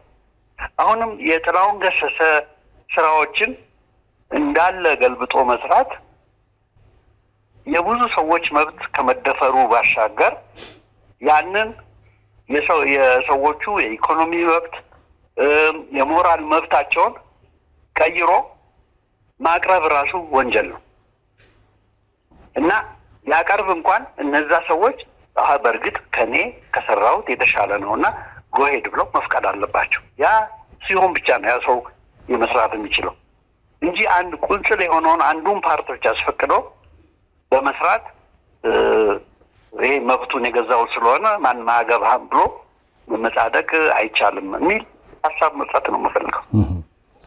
አሁን የጥላሁን ገሰሰ ቤተሰቦች ከዛ አንጻር እኛም ባለመብትን የሚሉት ቅድም እንዳልከው በሁለተኛ ደረጃ ከተዛማጅ ጋር በተገናኘ ማለት ነው። ልክ ነው። እንዴት ጋሽ ታምራት ጥያቄ አለው። እሺ ጤና ይስጥልኝ ዳዊት፣ እንደምን ደህና ነህ ወይ? ታምራት አበበ ነኝ። ደህና ነህ? ሰላም ጤና ይስጥልኝ። አሁን አንተ እንደምትለው እንግዲህ ሄሊኮፕተር መከራየት ሊያስፈልገን ነው ለመዞር ማለት ነው። በጣም ጥሩ ነው። አንደኛ እኛ ዜማና ግጥም ስንደርስ የሚከፈለን ክፍያ ድሮ አንተ ታውቀዋለህ። የምንፈጥረው ፈጠራው ላይ ብቻ ፎከስ ስለምናደርግ ነው። ኦኬ፣ ያ ፈጠራ ደግሞ ድምፃዊ የተከራየው ሰውዬ የተከራየው ድምፃዊውን ነው። እኛ ደግሞ ዜማና ግጥም ለሰውየው በጉሮሮ ልክ ሰርተን ይቀርባል። ከዛ ገንዘባችን ይከፈለናል። ጊዜ ከቆየ በኋላ ደግሞ አሁን እኛ መልሰን ድምጹን በትክክል ለሚያመጣ ዘፋኝ መርጠን እንሸጣለን። ዜማውን ማለት ዜማውንም ግጥሙንም እንሸጣለን። ዜማውን ግጥሙ እሺ፣ ጥሩ በመብታችን ማለት ነው። አይ ዜማና ግጥም ገና ሰውየው ሲጠይቀን ሮሃም እኮ ሰርቷል፣ ሮሃ ፈርሷል፣ ደግሞ እንት ፕሮዲሰሩ ደግሞ ቀጁ አለ፣ ቀጁም የለም፣ 3 መንግስት ተለዋውጧል። አሁን እንግዲህ አራምባና ቆቦ ስንል እኛ ከስራ ልንወጣ ነው ማለት ነው። ድሮ ተበድለናል። አሁን ደግሞ ባለው ህግ ደግሞ ዘመንና ግጥምህንም መሸጥ አትችልም። ለምን? ሮሃ ካልፈቀደ፣ ሮማን ካልፈቀደች ደግሞ ማን ነው የሚቀጥለው? ደግሞ ፕሮዲሰሩ ካልፈቀደ ነው ያንተ አባባል ይመስለኛል። አዎ፣ እዚህ ላይ ግልጽ ላድርግልህና አንተ ዜማ ደራሲ የደረስከውን ግጥም የደረስከውን ለህዝብ ቀርቦ ዘመን ተሻጋሪ ያደረገው ምኑ ነው ብሎ ወደኋላ ማየት ያስፈልጋል። የድምፃዊውም እንትን አለበት፣ ድርሻ አለበት፣ የቅንብሩ ድርሻ አለበት፣ የቀራጺው አለ፣ ያንን ያከፋፈለው የሁሉም ድርሻ አላቸው። እነዚህ ሰዎች ባይሰሩ ኖሮ አንተ ዜማና ግጥም ብቻ ብታቀርብለት ይሄ እንደዚህ አይነት ነገር ዘመን ተሻጋሪ የሆኑ ነበር ወይ ብለን ደግሞ ስናይ አይደለም። ዜማው አሁን አንተ ዜማው ላይ የተጨመረ ኢንትሮዳክሽን አለው፣ ብሪጅ አለው፣ ከዛ ቤዝ ላይን አለው። እነዚህ ሁሉ እኮ ተጨማሪ ሆነውበት ነው እኮ ይሄንን ዜማ ያደረገው እና ዘመን ተሻጋሪ የሚያደርገው ተወዳጅም ያደረገው። እና በዚህ መካከል ይቅርታ ላቋርጥህና ጋሼ በህይወት የለም። ስለዚህ ጋሽ ጥላሁንን እስከማስፈቀድ ድረስ በህይወት ስለሌለ ዘፈኑ ዝም ብሎ ጣራ ላይ ተሰቅሎ እንደ ብራና መጽሐፍ አቧራ ሊመታው ነው ማለት ነው። አይ እዚህ ላይ እኮ ነው መሰለኝ መሞት ብቻ አይደል። ላስረዳ። አንድ የፈጠራ ስራ ከተፈጠረበት ቀን ጀምሮ ያን የፈጠረው ሰው እስኪሞት ድረስ ተጠቃሚ ነው። ይሄ ተጠቃሚ የሚባለው እንግዲህ ዜማውን 2-3 በመሸጥ ሳይሆን ሮያሊቲ አለው። በሬዲዮ በቴሌቪዥን በተላለፈ ቁጥር የሚገኝ ገቢ አለ። አሁን ሳላስፈቅድ አሬንጅመንት እንደ ሮሃን ሳላስፈቅድ ማን ሳላስፈቅድ እንዴት ይሆናል ሮያሊቲ ለኔ ብቻ? አንተ በመጥለው አለዋ ተመን አለው። አሁን እዛ ላይ ሮያሊቲ የሚከፋ አንድ ዘፈን 5 ደቂቃ ይፈጅ እንደሆነ ይሄ በሬዲዮ ወይ በቴሌቪዥን ሲተላለፍ ዜማ ደራሲው፣ ግጥም ደራሲው፣ አቀናባሪው እና ሌሎችም ተዛማጅ መብቶች ያላቸው ሰው በፐርሰንቴጅ አሉ። 2% ወደ ህልም ነው የምታወራኝ። ጥሩ ነው። እኔ አልቃዠውም። እኔ ያለኝን ነው የሸጥኩት። ለምን መሰለህ? እንደዛ ተኝቼ ባልም ኖሮ እኔም አልኖርም፣ ጋሼም የለም። ነገሮችን ማገናዘብ የሚቻለው ከጊዜ ከነባራዊ ሁኔታ ጋር ነው። አንተ የምትለው እኮ ደንበኛ በሰለጠነው ዓለም እኮ የሚደረግ ነገር ነው የምትነግረኝ። በቃ ይሄን እኮ በሰለጠነው ዓለም የሚደረገው ነገር ሀገራችን ተግባር እንዲሆን እንግዲህ የዛሬ 22 ዓመት ነው እና ተፈራርማቸዋል፣ አልቋል። እንዲህ አይነት ያለቀ ነው።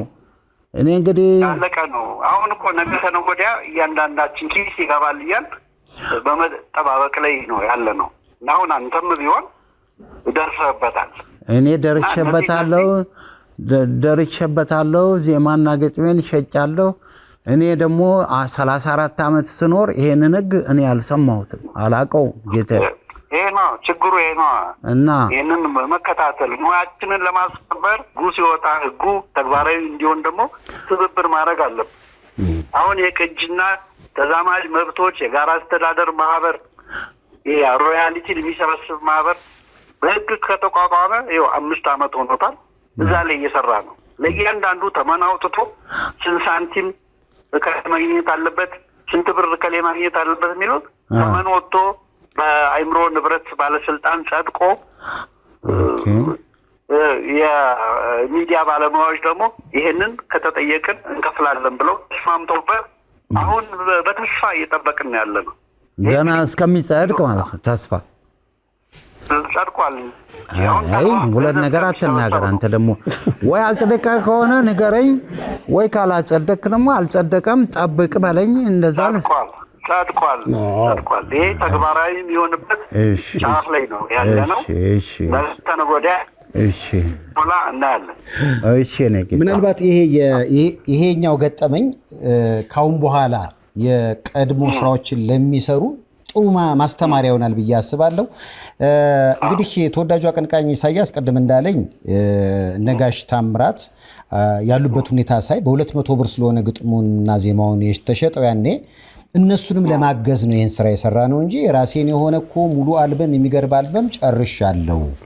እንዲህ አይነት ግጭት ውስጥ የገባ ነው አሁን አለመግባባት ውስጥ የገባ ነው አንድም የፈጠራ ሰዎችን ለማገዝ በሄድንበት ርቀት ነው የሚል ምላሽ ነው ሰጠው።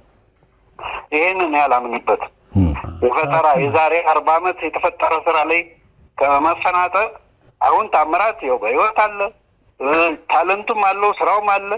በአንድ ምሽት ስንት ዜማ ሰርቶ እንደሚያድር እኔ አውቃለሁ፣ እኔ ምስክር ነኝ።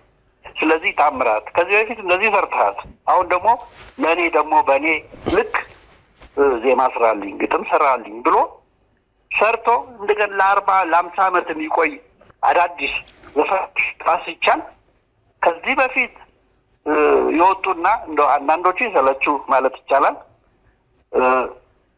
እነዛ ላይ ለምን ተፈለገ? አሁን ቅድም ምሳሌ ሰጠው አለ አይደል? ከዚህ በፊት በቃ ህዝቡ አክብሯቸው ጥላውን ብሎ ሲያዳምጣቸው የነበሩትን በሌላ ድምፅ መጥቶ ስሙ ጠፍቶ አለ አይደለም ጥላውን ገሰሰ ዜማ ሲባል የሚቀርብ የነበረውን የእሱ ተሰርዞ በሌላ ሰው መቅረቡ ደግሞ የእሱን ደግሞ ጣም መጥቷል አልመጣም የሚለውን ደግሞ ሙያተኞችና ይህን የሰሩ ሰዎች አፕሩቭ ሳያደርጉ ይህን ብሌሲንግ ሳይሰጡት ማውጣት አሁን ታምራትን ለመርዳት አይመስለኝም። ታምራትን ለመርዳት ከተፈለገ አዲስ ስራ መስራት አቅም ያለው ሰው ስለሆነ ለምን በዛ አይረዳውም ነው እኔ ደግሞ የምለው።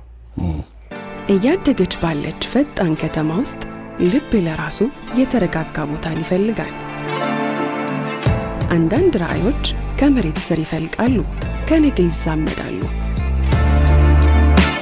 ወደ ቤቱ እንኳን በደህና መጡ።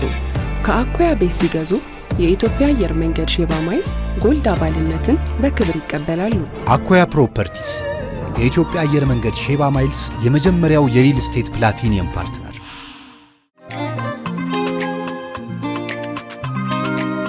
በልህቀት ለማንደራደር ጥራትና ቅልጥፍናን ሁልጊዜ ለምንፈልግ በያለንበት ልህቀትን በልዩነት የምናጣጥምበት ባንክ ዘመን ባንክ የሚያንቀሳቅሰው ባንክ። ያው እንግዲህ ያንተ ምላሽ ደግሞ ምክንያቱም ቅድም አሁን ለምሳሌ ጋሽ ታምራትን ማገዝ ካለብህ ለምን አዲስ ስራ አታሰራውም ብለዋል። ጋሽ ታሚ አሁን አዲስ ስራ የመስራት እንዴት ነው? መስራት ይችላሉ። ሀሳቡን ለመመለስ ያህል ሰይፍዬ ምን አለ መሰለህ አሁን አንዳንዴ አሁን ከዚህ ውስጥ ጋሽ ዳዊትንም እየሰማሁ ነበር። ጋሽ ታሜንም ወይዘሮ ሮማንም ከመስማት አንፃር ያለውን ነገርም በቃ እዚህ ቁጭ ብዬ የታዘብኩ ያለውን ነገርም እየሰማሁ ነው ያለሁትና ለኔ አልመለስልኝ የሚለኝ ነገር ምንድነው ሁለት ነገር ነው። አንዱ በጣም ባለው በከፍታ በጣም በትልቅ ከከፍታ ስራውን ከፍ ያለ ነው። እኛም ደግሞ የጣርንበትና የደከምንበት ስራ እጅግ ከፍ ብሎ ስለመጣ ካልሆነ በስተቀር ያነጋገረው እስከ ዛሬ በዚህ ዘመን ጋሽ ጥላሁን ዘፈን የክብር ዶክተር አርቲስት ጥላሁን ገሰሰ ብቻ አይደለም። አሁንም ቅርብ ጊዜ የወጡ ዘፈኖች ብዙ አሉ፣ በሙሉ አልበም ይወጡ አሉ። ለምን ኢሳያስ ጋር ሲመጣ ጥያቄ ሆነ ነው ብቷል። ለምን ጥያቄ ሊያነሳ ቻለ? ኢሳያስ ታምራት ጋር ሲመጣ ምንድነው ጥያቄው? ጸጋም ሲመጣ ተጠየቀ ነው። 6 ስራ መሆኑ ከታሰበ ደግሞ እኔ አንድ ነገር ልንገርህ ሰይፍዬ፣ ጋሽ ታምራትንም ባለው ሐሳብ ከዚህ ጋር የምናገናኘው ወይ ጋሽ ታምራትን ቅድም አንተ ስትናገር ስለሰማሁት ነው። ጋሽ ታምራትን በዚህ ጉዳይ ላይ እንደዚህ ነው እንደምንረዳው እንደዚህ በእንደዚህ አይነት ነገር በቃ እኛ ሙያውን ነው የምንፈልገው፣ ሙያውን ነው። በዚህ አጋጣሚ ለህዝቡም ቅድም መግለጽ የፈለኩት ነገር ምንድነው አዲስ አልበሜ ላይ ራሱ አሁን ኦልሞስት 3 እና 4 ስራዎች ይሰራልኛል። ከሱም አንግል ይጠፍቶን አይደለም ከምንም ግን አሁን ለኔ አንድ ጥያቄ ወይ ደግሞ ለህዝቡ መጠየቅ የምፈልገው ነገር ለምንድን ነው እኔ ጋር ሲመጣ አዲስ ነገር የሆነው? እንደማንኛውም ክብርና ፍቅሩ እንዳለው አርቲስት ሰርቻለሁ፣ በተሻለ ደግሞ ሰርቻለሁ ያስባለሁ። ምክንያቱም ሰይፍ ይሄ ነገር ሲመጣ የሚገርም ነገር ዘፋኝ እንኳን ሲመረጥ የጥላውን ዘፋኞች ከተማው ላይ ሊዘፍኑ ይችላሉ ማለት የጥላውን ቆንጆ አድርገው ይጫወታሉ። ጋሽ ጥላውን ምንም አትጨምረው አትቀንሰው፣ በቃ ንጉስ ነው። ከንጉስ ጋር እንዲህ ነው ግን ክብርን ትገልጻለህ። በቃ የሱ ዘፈን ዘፍኗለን ክለብ በዚህ ስራ ተሰርቶ መጣ ደግሞ ከተባለ እንግዲህ ህዝቡ የሚያየው ነገር ነው። ኦልሞስት 4 እና 5 ሚሊዮን ብር ወጥቶበት ስራ ሲሰራ ካለን ፍቅር ካለን ክብር ነው። አንዱ እንደው ስህተት ሆኖ ከታየ ከስራው ገዝፎ ስህተት ሆኖ ከታየ ደግሞ ወይዘሮ ሮማን የተናገሩት ንግግር ነው፣ ትክክል ነው። ምንም ነገር ስትሰራ ሄደ ቤተሰቦቹን ከኛ ከሌላ አንግል የማየት አይደለም የነበርንበት ሁኔታ እዚህ ጋር ደራሲዎቹን እዚህ ጋር ያቀናባሪዎቹን እዚህ ጋር የሚገባውን አሁን አቶ ዳዊት ሲናገሩ የነበሩት አሉ። እኛ ማግኘት የምንችላቸውን ሰዎች ሁሉ እያገኘን አሁንም እንደው ጋሽ ታምራት እዚህ ስላለ አሁን የኢሳያስን ዘፈን ያንተን ስራ ሰርቶ አሁን 13 ወር ጸጋ አትንኩብን የሚል አለ የጥላውን አድናቂ። አንተም ከነሱ መሀል ነብይ ያስባሉ። ኢሳያስ የዘፈነውን ስትሰማ ግን እንኳንም ተነካልክ? አዎ ጥሩ አርጎ ዘፍኖታል። ጥሩ አርጎ ባይዘፍነው አልፈቅድለትም። ገብቷል። አትንኩብን የሚሉት እኮ መጥፎ እንዳይሆን ነው፣ እንዳይበላሽ ስስት ነው። እንዲበላሽ ተደርጎ አልተሰራም። እና ሰው ሊረዳ የምገባው ምንድነው በትክክለኛው መንገድ ነው የተሰራው። ግጥሙ አልጎደለም፣ ዜማው አልጎደለም፣ ቅንብሩም አልጎደለም፣ የጋሽም ክብር አልጎደለም። ስለዚህ በእንደዚህ አይነት መንገድ ነው የተሰራው። እደግፋለሁ። እስኪ የ13 ወር ተመልካቹም እንዲፈርድ በድምጽ እንስማው እስኪ። ምክንያቱም በዓል ሲመጣ ጊዜ የጋሽ ጥላውን 13 ወር ጸጋ የትኛው ሚዲያ ላይ አለ። አዎ ያንተ ግጥምና ዜማ ነው እንዲኖር ምን ተደርጎ ነው የተሰራው። አዎ ምክንያቱም እኔ ከሰዎች ከደራሲ በልጬ አይደለም፣ ግን ለኔ ልዩ ሐሳብ መጣልኝ። ያንን እንደምንም ብዬ ወደ 8 ወር ፈጀብኝ። ሰራው፣ ጨረስኩት፣ አቀረብኩት፣ ሰው ወደደው። ከዛ በላይ ደግሞ ሌሎች ማደራሲያን አሉ። የሱ አይነት ሐሳብ ሳይሆን ደግሞ የተለየ ሐሳብ ኢትዮጵያን የሚገልጹበት መንገድ ካለ ማአት ሐሳብ አለ፣ ሊሰሩ ይችላሉ። እና የኔ ድርሻ አንድ ነኝ፣ ሰርቻለሁ። ምን ትፈልጋለህ? ምን ታመጣለህ? ኧረ ምን ታመጣለህ?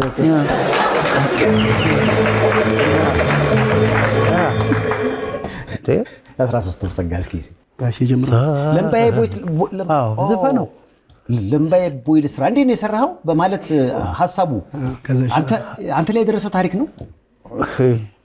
ኧረ ሰይፍዬ ተው፣ ልናድር ነው። አይ እንደው ራሴ ላይ ደርሷል። ጠፋው 2 ወር 3 ወር። ከዛ በደውል ጠፋችብኝ። ስሟን አልጠራም።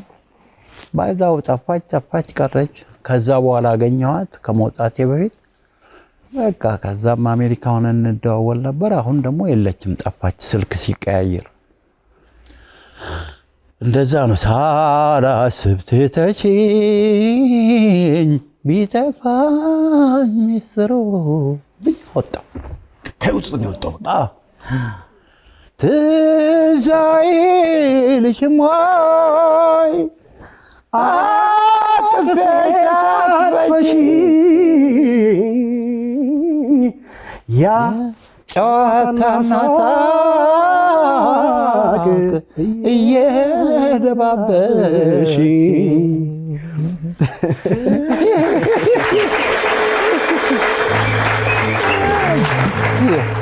ትደባብስህ ነበር ጋሽ ታምራት? እንዴት አበናት ታቅፈለ አይዞሽ ምናምን ጨዋታ አለ። በቃ እየደባበሽኝ ማለት ያው ራስን ታሻሻለች። በቃ እንደዛ ነው የምትጫወተው። ወይ መስክ ላይ ስዕል ሁሉ በጣም ይሰጣል። ዘፈኑ ላይ እያየው የሄዳችሁበትን መንገድ ያ ሰፈሩ የት ነው? ምን ሰፈር አለ? ህልም ነው እንጂ መንፈስ ነው የምትከተው። መንፈስ ለማጋባት ሰው ላይ ታጋባል። እውነት ግን ስለተለየችህ አለቀስክ? በጣም እንዳልከው ቦይ የሚያስመኝ አይነት ያው ኢቭን አሜሪካን ሀገር ሁሉ ሄጄ 1 ዓመት አልቀሻለሁ። ጋሽ ታምራት አፍቃሪ ነው በእናትህ። ዓመት ሙሉ አልቀሻለሁ። ኧረ ተው ሙት የተስፋ ገብረስላሴ ማተሚያ ቤት ፊደል የሚያትሙ ነበር ድሮ። የእሳቸው ልጅ ነው። አይዞ እያለ በቃ እና አገሬን መሄድ አለብኝ ልቀቁኝ፣ ያዙኝ፣ ትራንስፖርት የለኝም ገንዘብ የለኝም እንጂ ድሮ ነበር የምመጣው። ድሮ ትኖር ይሆን? አሁን እንደተዘፈነላት ታውቀው ይሆን? እኔ ምን አውቃለሁ? እግዚአብሔር ይሆናት። እንደው ባጋጠመችኝማ በቃ አሁንም ታስባታለህ? ቢግ ታይም በጣም በጣም። ቆይ አንዴ ነው ያፈቀርከው እሷን ነው? በቃ ከዛ በኋላማ ብዙ ፍቅር ይዞኛል። ትቀላለህ። ከዛ በኋላ ተው። ግን የሚያስለቅሰው አንዴ ነው። አዎ ግን አላለቀስኩም ከዛ በኋላ። ከዛው እንባው አለቀ። አይገርማችሁም? በቃ እሷ ደረቀ። በቃ አሁን እንባዬ ደረቀ። ከዛ በኋላ አንዴ ቦይ ስለሰራህ ለእንባ ደረቀ። እንባዬ ደረቀ። ምን ይሻለኝ ሆነልኝ እንደገና ማሽው እንደገና ቦዩን እንስራና ጎርፉ ምን እንደቆመ እንዳይቀር እንዳበባ ሊውሃና ፍስለው በቃ ይቆማል። ግን እውነቱን ለመናገር ኢሳያስ አሁን እኮ ለእምባዬ ቦይ ልስራ አንተም የሚገርም አድርገህ ሰርተዋል። ብዙዎች ወደውታል። እያየሁ ነበር አስተያየት። ቀጣይ ክፍል ግን ያለው ይመስላል። አሁን እኮ እሱ ጋሽ ታሜ ሲናገር እምባዬ ደረቀ ይታውቀዋል። እንግዲህ የቀጣዩ ባለቤት እኔ ነኝ። አይ ግን እንደው ምን አለበት ማድነቅ ብንማር፣ ምን አለበት ሞራል መስጠት ብንማር፣ በየጓዳው ቁጭ ብለን ነገር ከምናኝክ እኛም ብንፈጥር የእንትን የምንድነው የሳቤ ህግ ይውጣ። ህግ ማዕት ነው። ህግ ከወጣ ግን ምን አለ መሰለህ አሁን በውጩም ዓለም የመብት የሚባለው ነገር የሆነ ሰው አንድ ስራ ሰርቶ ይጨርሳል። ከዛ በኋላ ያ ዘፈን ዘመኑና ትውልዱን ይወክላል። አሁን ያለው ትውልድ ደግሞ ልክ እንዳለፈው ትውልድ አዲስ ነገር በመስራት ደግሞ የራሱን ደግሞ አሻራ ያስቀምጣል። አለበለዚያ የድሮውን ብቻ እንደገና ምን ደግም ከሆነ እኛ ለመኖራችን ምንድነው አሻራው? እንግዲህ ምንድነው መሰለ የድሮውን ለመድገም የተፈለገው በመኖሩ ነው። የሚያስታውሰውም የለም እኮ የድሮ ዘፈን አሁን ማዕት ነው። ይሄን ግን ሰው ስለሚያስታውሰው ይሄ ልጅ ይሄንን ዘፈን ሲያስታውሰው ያደገበት ነው። ልስፈነዋል ትችለዋለህ ወይ አቅም አለው ወይ ነው። ተጠየቀ፣ አደረገው። በመፈልገው ልክ አቅም አለው አደረገው። እኔ ሌላው ይፈጥራል ሞራሉ ይነካል አይፈጥርም በሚል እሳቤ ስለ ዜማና ግጥም ማሰብ አልፈልግም። ስራ ያውጣ ከቻለ ለምን ብዙ ነገር ማውጣት ይቻላል። ሀሳብ ብዙ ነው። ውቅያኖስ ታምራት አበበ ብቻ አይደለም። ምን ችግር አለው? አብረን እንኖር ብቻ በሰላም በቃ። ከአምባዬ ቦይ ልስራ ባሻገር ከሰራቸው ስራዎች እውነት ካንተ ህይወት የተቀዳ ሌላ ዘፈን አለ እንዴ? ሌላ አለ። አንድ ግብዣ ላይ ቁጭ ብለህ እንደዚህ ግብዣ ነው ድግስ ነው በቃ እንዲትና በአይን ዞር ስትል ትታያለህ፣ ደግሞ ዞር ትላለህ እና ትታያለህ በቃ። እና አሁን ምን ይሰማሃል መሰለህ? በቃ እዚህ ግብዣ ላይ እንደው በአይን እኮ ተያይተህ የተዋደድክ ይመስልህና ሰው ልጅ ተፈጥሮ ውስጥ ያለ ነው። አዎ ፍቅሬን በጋበዘኝ የአይኖችሽ አባባል መታደል ነውና ልደሰት ይገባል። አይኖችሽ አይኖችን በፍቅር ሲዞሩ የተሰማቸውን ገልጠው ሲናገሩ አንቺም እንደምናምና እኔም እንደወደድሽኝ ገብቶኛል ልደሰት ይገባል። ይሄ እንዲህ አይነቱን አጋጣሚ ጽፌዋለሁ። ጻፎ ጋሽ ጥላሁን ነው ዘፈነው ጋሼ። በቃ የልብን የሚናገርልህ ጋሼ ነው። ሌሎችም አሉ፣ ኧረ ብዙ ናቸው ዘፋኞችም። ግን ጋሼ ግን ካገኘ በጣም ትልቅ ዘፋኝ ነው። ያ ታዲያ አሁን የትክክለኛው ስሜት እንዲያያት ወደድካትና ዘፈን ጻፍክላት፣ ያ ነገር አልቀጠለም? አይታይተ በቃ ድግሱም አለቀ፣ ትዕይንት አለቀ እና በዛ ስሜት ነው ሰው ላይ ይደርሳል። አሁንም ያለ ሰው ይላል ይላል ይላል ይላል በአይን በቃ ይገባያያል። ይሄንን ያንተን ሀሳብ እንደገና ደግሞ ምናልባት በእኔ ዘመን የዘፈነው ጥበብ ወርቅዬ ይመስለኛል ነው። አዎ እየተያየን ተለያየን እየተያየን ተለያየን ብሎታል። ድርቅ ብሎ አይቷት ነው እየተያየን ተለያየን። እንደዚህ ነው እንደዚህ ነው እየተያየን ድርቅ ያለ እይታማ አይሆንም። እሷም እኮ ልትጎዳት ይመስላታል። ድርቅ ብለህ ካየህ ድርቃ ማለት የለብንም። እየተያየን ተለያየን ሌላ ሀሳብ ነው። የኔ ሀሳብና የሱ ኮምፕሊትሊ ልዩ ነው፣ የተለያየ ነው። አሁን የምትኖረው የት ነው? እኔ የምኖረው ላስ ቬጋስ ሲቲ ነው። እኔ የምኖረው ግን የትም ልሂድ የትም ኢትዮጵያ ነው። ኑሮ ኢትዮጵያ ከመጣ በኋላ የት ሆነ? ሲኤምሲ ፎቅ ላይ ነው ገዝታውት። ብቻህን? ብቻዬን። ብቸኝነት እንዴት ነው? ያው ልጄ ትመጣለች፣ ትጠይቀኛለች በየቀኑ። እሷም ትምህርት ትላላት፣ ዩኒቨርሲቲ ነው የምትውለው። እወጣለሁ። በቃ በአብዛኛውን ከሊስትሮች ጋር ነው የማወራው፣ ምክንያቱም ሊስትሮች ይመቹኛል። ለመታወራ ይለያያል። በዚህ ላይ መጠጥ አለ፣ እኔ አልጠጣም። መጠጥ አቆምክ? በዛ ብዙ ዓመት ያልጠጣም። አሁን በአሁኑ ሰዓት ቅድም ወጣትነትን ስትነግረኝ ያላረከው ነገር የለም። ያቆምካቸው ምን ነገሮች ናቸው? መጠጥ፣ ጫት፣ ሲጃራ ወዳለሁ፣ አላቆምም። እኔ አንድ ነገር መውደድ አለብኝ ስኖር። በምን ልደሰት እንዴ? እኮ መውደድ ካለብህ ነገር መሀል አንዱ እኮ መኖርን ለምን አትወደውም? መኖሬን እወዳለሁ እኮ። ታዲያ እድሜ ደግሞ ሲጋራ ያሳጥራል። በጣም ሲጃራ እኮ ቆሻሻ ነገር ነው በዚህ ዓለም ላይ። አልቻልኩም። መጠጥ ግን ጸልዩለት በእናታችሁ እንዲያቆም ሲጋራ። እንደው ጠጥተህ ያጋጠመህ ነገር አለ? ምን እንደምታወራው? እኔን ማጣጥሰን ድሮ ዘፈን ሰርተን እኔና አለብሾ ነፍሱን ይማርና አንድ ሴት ነች ያለችው ሰዓት እላፊ እና ማድ ቤት ውስጥ ነው የምትሰራው እና እሱም ለካ ያያታል፣ እኔም አያለሁ። መጨረሻ ልክ ስንጠጣ ማድ ቤት ተገናኘን እኔና እሱ። አልጫ እሱ እግሩ አልጫ ድስት ውስጥ እኔ ቀይ ወጥ ውስጥ ተገናኘ። ያለብሽ እሱን ይማረው። ስለዚህ ሁለታችሁም አንድ እንስት አፍቅራችሁ ነበር? ማፍቀር በተስፋ ነው እንጂ ልናገኝ እኮ ነው። ሰዓት ላፊ ይዘን ለመሄድ በኋላ አለብሽ እና እኔ ምስኪን ጓደኛዬ ነበር።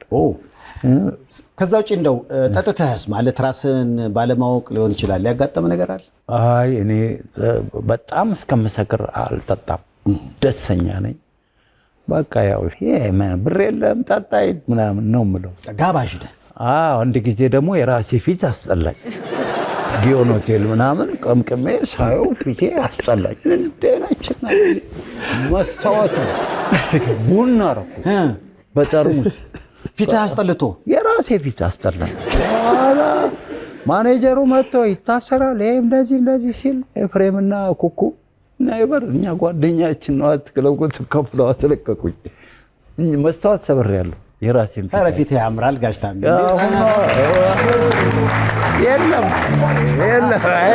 የለም ገዘተው የለም። እቺ ምንድን ነች? ጥርስ ክልክል ነው እኔ ጋር። ለምንድን ነው? ስኳር ምን ይተካል? ወለቀ በቃ ደግሞ መሳቅ አልከለከል። በወላቃም ቢሆን ይስቃል። ማን ይከለክላል? እንደው ወላቃ በመሆን የጎዳህ ነገር ምንድን ነው? ወላቃ በመሆን የጎዳኝ ብዙ መሳቅ። ቀስ እያልኩ ነው እንዴ? አጥንት መጋጥስ? አይ አጥንትማ እንኳን አጥንት ጠንካራ ስጋ ከገባ ችግር አልችልም፣ ይጎዳኛል። እሱ ነው የቀረብኝ። አርቲፊሻል ቢኖርም ምናምን እያልክ ትግጣለህ፣ ግን አልተቻለም። በቃ ሁሉም እንደ እግዚአብሔር ያለው ነው የሚሆነው። ምን ታረቀው? በነገራችን ላይ እንዴት ሳቅህን ለመመለስ ምንም ችግር የለም። የሰይፉ በኢቢኤስ አጋር ናት። ባለፈው እንግዳ አድርጌያታለሁ። ዶክተር ሰላማዊት የስማይል ልዩ የጥርስ ሕክምና ባለቤት ነችና ፈገግታህን ከጥርስ ጋር ሙሉ ለሙሉ እንመልስልሃለን ብሎ ወይ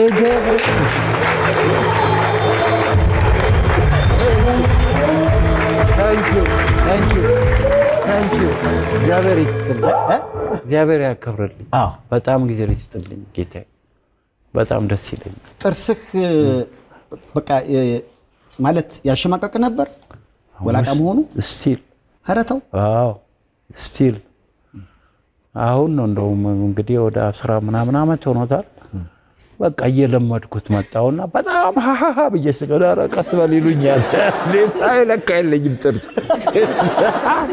በቃ ያሳቀቃል፣ ያሸማቀቃል። ኦ ሺት ያ በጣም አሁን ግን በእርግጠኝነት ካሁን በኋላ ራሱ አዲስ ግጥምና ዜማ የምትሰራው በአዲሱ ጥርስ ነው። ሰባ በአዲሱ ጥርስ ነው የምገጥመው እንጂ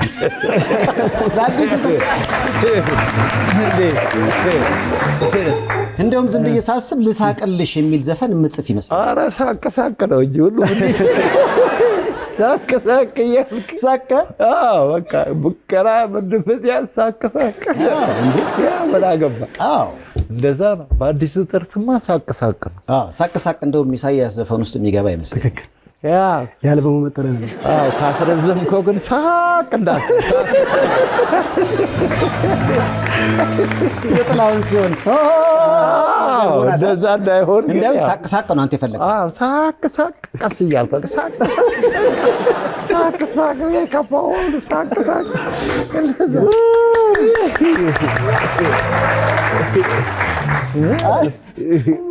እውነቱን ለመናገር መጽሐፍ ነው ብዬ አስባለሁ ጋሽ ታምራት። ምክንያቱም የሄድክበት መንገድ አሁን ደግሞ አንተ ያሳለፍከውን ነገሮች ሌሎች እንዳያሳልፉት የውሸት መኮፈስ ነገር አያላይብም። አንዳንዴ ሌሎች ወጣቱን የምናስተምረው እኛ ያደረግነውን በመናገር በማመንና እንዳያደርጉት በመምከርም ነው ብዬ አስባለሁ። አንተ ደግሞ በሱ ውስጥ ሁሉ አለ። እኔ ሁሉ በተለይ የጉራን ጨዋታ አለፌዋለሁ። እኔ አንተን ሾው እኮ አያለሁ ብዙዎች ሲሉ መናቃቸው እና ይገርመኛል ምን ትርፍ እንደሚያመጡ ምን ለውጥ በራሳቸው ላይ ነጥሮ እንደሚመጣ አላውቅም፣ ግን ይኮፈሳል። ምንድን ጋሽ ታሜ ግን የለም። ሰማ ለአንተ የምሰጠውን ክብር እኔ ቀድሜ ከወሰድኩና ራሴን እንትን ካልኩ ይገርመኛል። እንዴት ይሆናል? ገባ? ሰው ነው። ኒውሮሎጂው፣ ጉበቱ፣ ምኑ፣ አፍንጫው አንድ አይነት ነው። ምን መንቀባር ነውር ነው። እኔ እንደዛ አልሆንም። ለምን? ብዙ መኖር ስለምፈልግ መሳቀቅ አልፈልግም። ከዚህ ስወጣ ደግሞ እንዲህ ነው። ገባ? እዚህ ተቆፍቼ እዛ ስወጣ ደግሞ አላረገውም፣ አልሆንም። ራሱን ለሚሆነው ለጋሽ ታሜ በጣም ራሴ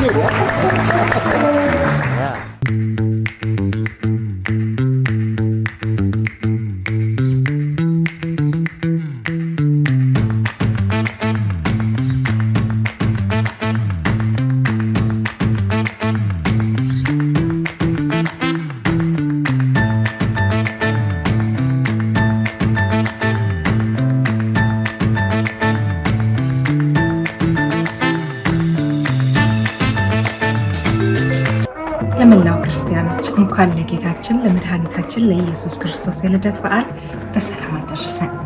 ለገና ስጦታ አሊያም ለበዓል አስቤዛ ወደ ሀገር ቤት ገንዘብ ለመላክ ካሰቡ በደንበኞቹ የተመሰከረለት ኢትዮ ዳሽ ፈጣን የሐዋላ አገልግሎትን ይጠቀሙ።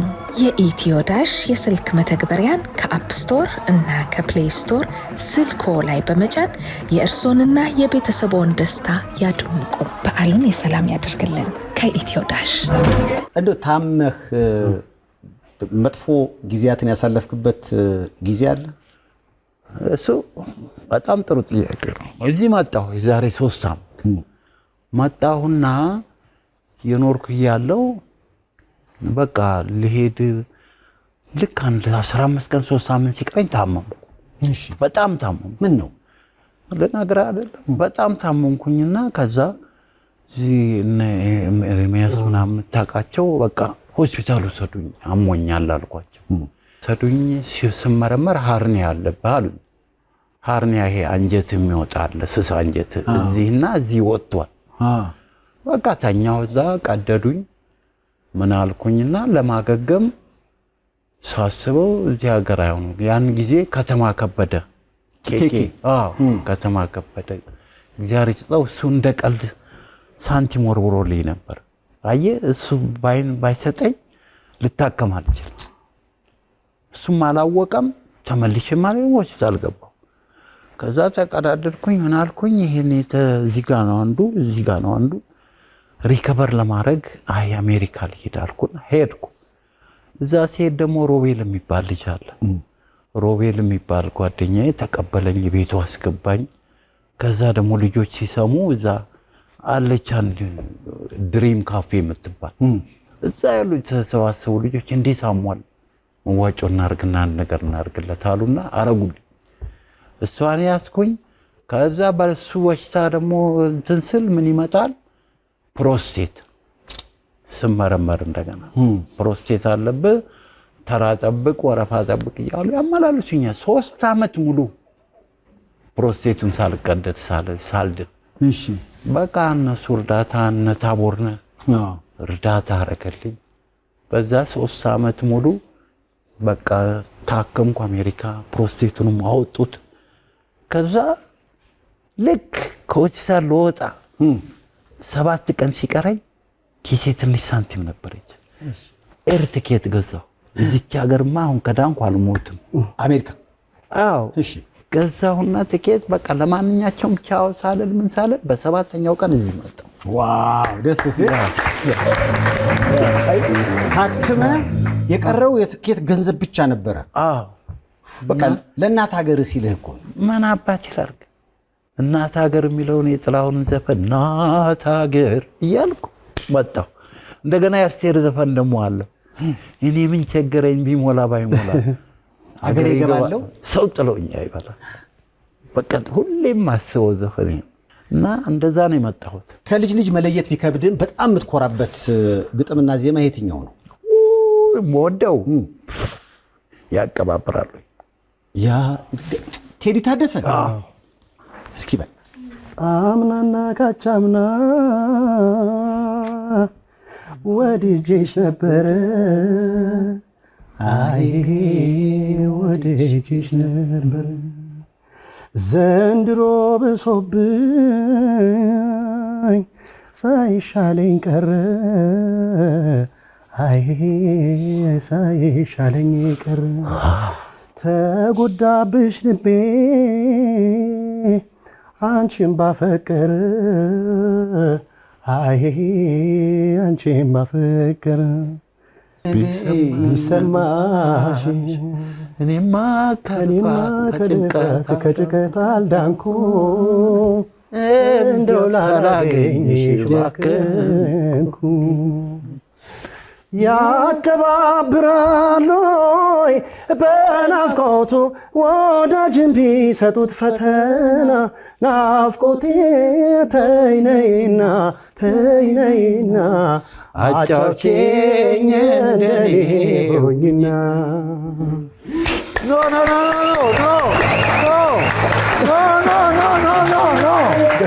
ተይ ልቤን አታርጊው ጫን ጫን በፍቅርሽ ጽናና ምስኪን ነው ያላንቺስ ማናለው ተረጅሽ ሆነና ፍቅርን ባለ አንቺም ባለ በዛበት ፈተና ውይ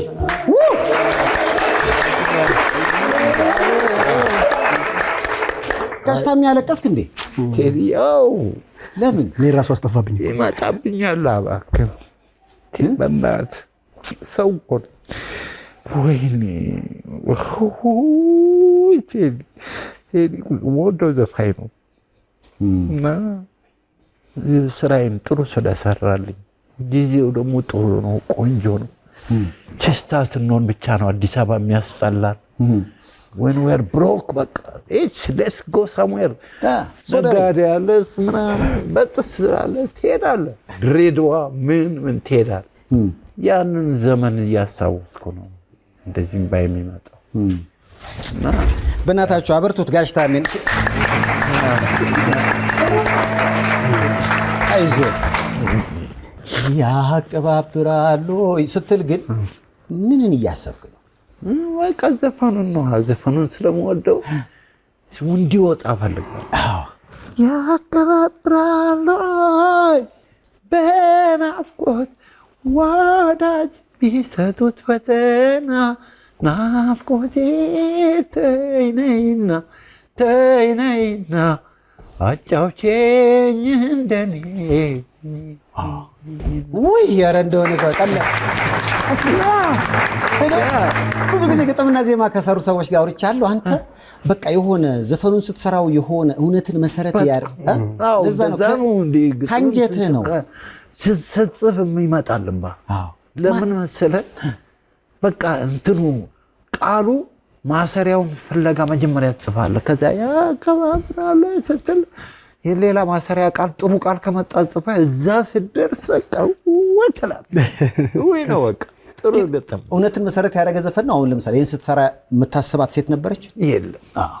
በቃ ፈጠራ እና ግን ያስፈቅሰኝ ነው በጣም ቴዲም አሪፍ አድርጎ ተጫወተ። በጣም አበበ መለስም ተረባርቧል። ገባ ይሄ አሁን አምናና ካቻ ምናምን የሚለውን ነገር ተረባርበዋል። ነው ይልማ ነው እዚህ ጋር እንዲበል እዚህ ጋር እና ነው እኛ በፍቅር ነው የምንሰራው። ፍቅር ነው። ሌላስ በጣም በሁለተኛ ደረጃ የምትኮራበት? ያው ተው ልመድ ገላዬ ነው። እሱ መጀመሪያ ነው። ተው ልመድ ገላዬ ተው ልመድ ገላዬ ተው ልመድ ገላዬ። ለምድ ዘፈኖች በአጠቃላይ ስትሰማቸው የማታውቃትን ሴት ትወዳለህ። አሁን ተመልካቹ ራሱ እንደዚህ ያለ እንዳለ ላጤዎች ናቸው። አጠገባቸው ምንም አፍቃሪ የላቸውም፣ ግን ከማያውቋ ሴትና ወንድ ፍቅር ውስጥ ገቡ። ነጋሽታሜ እንዴ ታዲያ ከዛን ስሜት ተው ልመድ ገላዬ ሰራ ነው። እሱ ስሜት አሁንም የሚሰማ ይመስለኛል። እሱ ከዘመዶቼ ነው አልቀዋ። እኔ ዘመድ የለኝም፣ በሙሉ ተረሽነዋል። እና የወሰዱኝ ደግሞ እዛ ያሉት የቀሩት ናቸው አሜሪካ የሄዱት። እና እነሱም ደግሞ አሁን በእድሜ የሉም። አሁን እኔ አንድ ልጅና አንድ እኔ ነን ያለነው፣ ቤተሰብ የለኝም።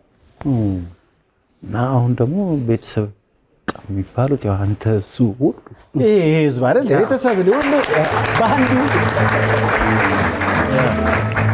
ቤተሰብ የለኝም አይባልም እኮ ጋሽታም እንዴ። መንጌ ጨረሳቸው፣ ምን ይደረግ ጨረሳቸው። ግን እኮ ይሄ ሁሉ ህዝብ ደግሞ አጠገብህ ነው አላው። ታዲያ እሱ አይደለም እንዴ ዋናው? አዎ ያ ምክንያቱም ሀገሪቱ ባዶ አልሆነች። እኔም አለው፣ ሰውም አለ፣ ህፃኑ አለ፣ አዋቂው አለ፣ ቤተሰብ ነው። አንተ ብቻ ጥሩ ጠባይ ይኑር። አዎ አልካልኩ በጥብያ ጮር አንዳንዱ ጉረኛ አለ ስንት ጥፊ የሚቀም። ግን አንተ ሳቅ ጨዋታ በጣም ታውቃለህና ብዙዎች ይከቡሃል።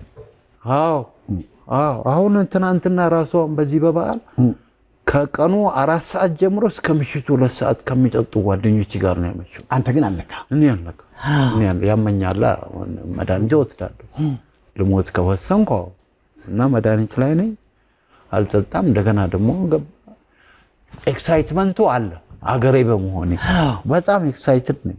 አይ ዶንት ኬር ሻይ ቤት፣ አይ ዶንት ኬር ጣላና ካቲካላ ቤት አልገባም። ድሮም ጠጅ ቤት አልገባም። አትፈልግም? ኔቨር። እሷ ማትነካት ኢጎዬ ነች። ና ጠጅ ቤት እንሂድ ና ሮንግ እንትን ነው። ገደል ግቡ የለም። ለጋሽ ታቤ በእናትህ እንደው ከተገናኘን አይቀር በጣም በርካታ ግጥምና ዜማዎችን ሰርታል። ኢሳያስም እነዚህን ስራዎች ሰጣቸው ሲባል በዛም በኩል የሆነ ነገር ሲነሳ የበዓል ማግስት ነው እንጨዋወት ብዬ ነው። አሁን ደግሞ ኢሳያስ እዚህ አጠገባችን ስላለ ትንሽ ደግሞ ከሱ ጋር እስኪ ደግሞ አንተም ጠይቀው። ኢሱ ባለፈው አይሁን ክስ ነበርና ከምን ደረሰ? የብዙዎች ጥያቄ ነው። ምንድነው ያጋጠመ? ይለፈኝ እሱ ሴፊ እሱ መልስ መስጠት አልፈልግም። ክሱ አልተጠናቀቀም። አይ መልስ መስጠትም አልፈልግም እንጂ እውነት ሌላ ነገር ነው። ተው እንጂ ችግሩ ሌላ ነው። እኔ አስታውሳለሁ እንግዲህ ሰርጌን ካደመቃችሁት ማለት እኔ ሳገባ የጥላውንን ዘፈን ከዘፈኑት ማለት አንዱ ኢሳያስ ነው። ትክክል። ሰርጌን በጣም አሳምሮልኛል። በዚህ አጋጣሚ አመስግኘው ስለማላውቅ ነው። አሁን አዲስ አልበምህ እየመጣ ነው በሚገባ። በዚህ አልበም ውስጥ አዳዲስ ፈጠራዎች ናቸው ያሉት። የጋሽ ጥላውን ዘፈን አዲስ አልበም ውስጥ አይኖርም ካሁን በኋላ። አዎ ያው ማለት አዲስ የራስ ነገር ሰራማ ወደ ራስ ነው። ይሄን ሁሉ ዘመን የጠበቀ ህዝብ በብዙ በተደጋጋሚ ቃል እየገባንም የነበረበት ጊዜ ነበረ። እንግዲህ ያው ሌት ያደረገው ነገር እንግዲህ በጣም ትኩረት ሰጥቶ ከመስራት ስለሆነ ከሽር ጉዶች ጋር እንግዲህ እንደ እግዚአብሔር ፍቃድ በዚህ ጊዜ በዚህ ያለንም ግን ፋሲካ ቆንጆ አልበም ይኖረናል ብለን እናስባለን።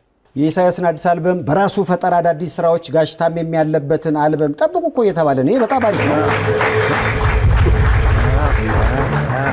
እንደው ለስንብት ጋሽ ታሜ በጣም ብዙ ገጠመኞች አሉና እማትረሳውን አንድ እንደው ፈገግ የሚያስብል ነገር ካለ? ፈገግ የሚያስብል ሳቁስ ምን ላድርጋቸው? ኤርፎርስ የተገደልኩት ነው። ኤርፎርስ የተገደልኩት? አዎ ኤርፎርስ ውስጥ ጀነራል ማናቸው ይወዱናል እኛ ለቡድን ሆነን እሺ ስራ ጨርሰን ምን ስንል በአውቶቡስ ገብተን በአውቶቡስ ነው የምንወጣው። የት ነው? እዛ ደብረ ዘይት ቢሾፍቱ። እሺ አዎ። እና ስራችን ጨርሰናል። አንድ ኮሎኔል ደግሞ አሉ ሸኚ፣ እሳቸው ፊት ለፊት ይቀመጣሉ። እኛ ልጆች ነን፣ እርስ በርሳችን እንደዚህ ቀልድ ማታ ስለሰራ ነው። በዚህ ላይ ጠጥተናል ስንጫወት አንድ እንትን መቶ አለቃ ነገር አለና ከኛ ጋር ደህና ይስቅ ነበር።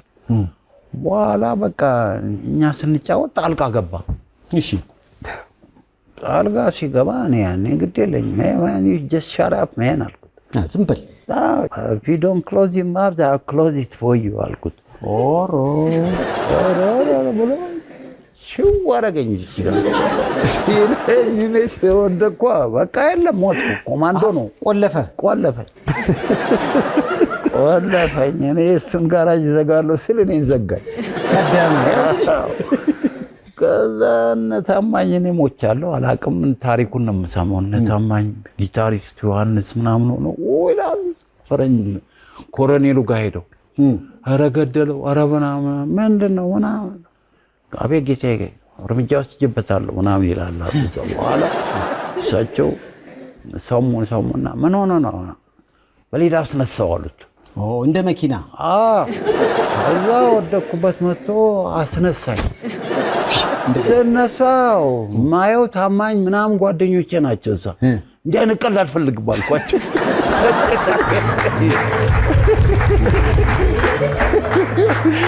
እንዲህ አይነት ቀልድ አልኳቸው። ከዛ በቃ በአዲስ አበባ ገባን። 3 ቀን ተኝቼ ተነሳው። ይሄን ማረሳው ነው ገጠመኝ። እንዲህ አይነት ቀልድ በጣም አሰኛል።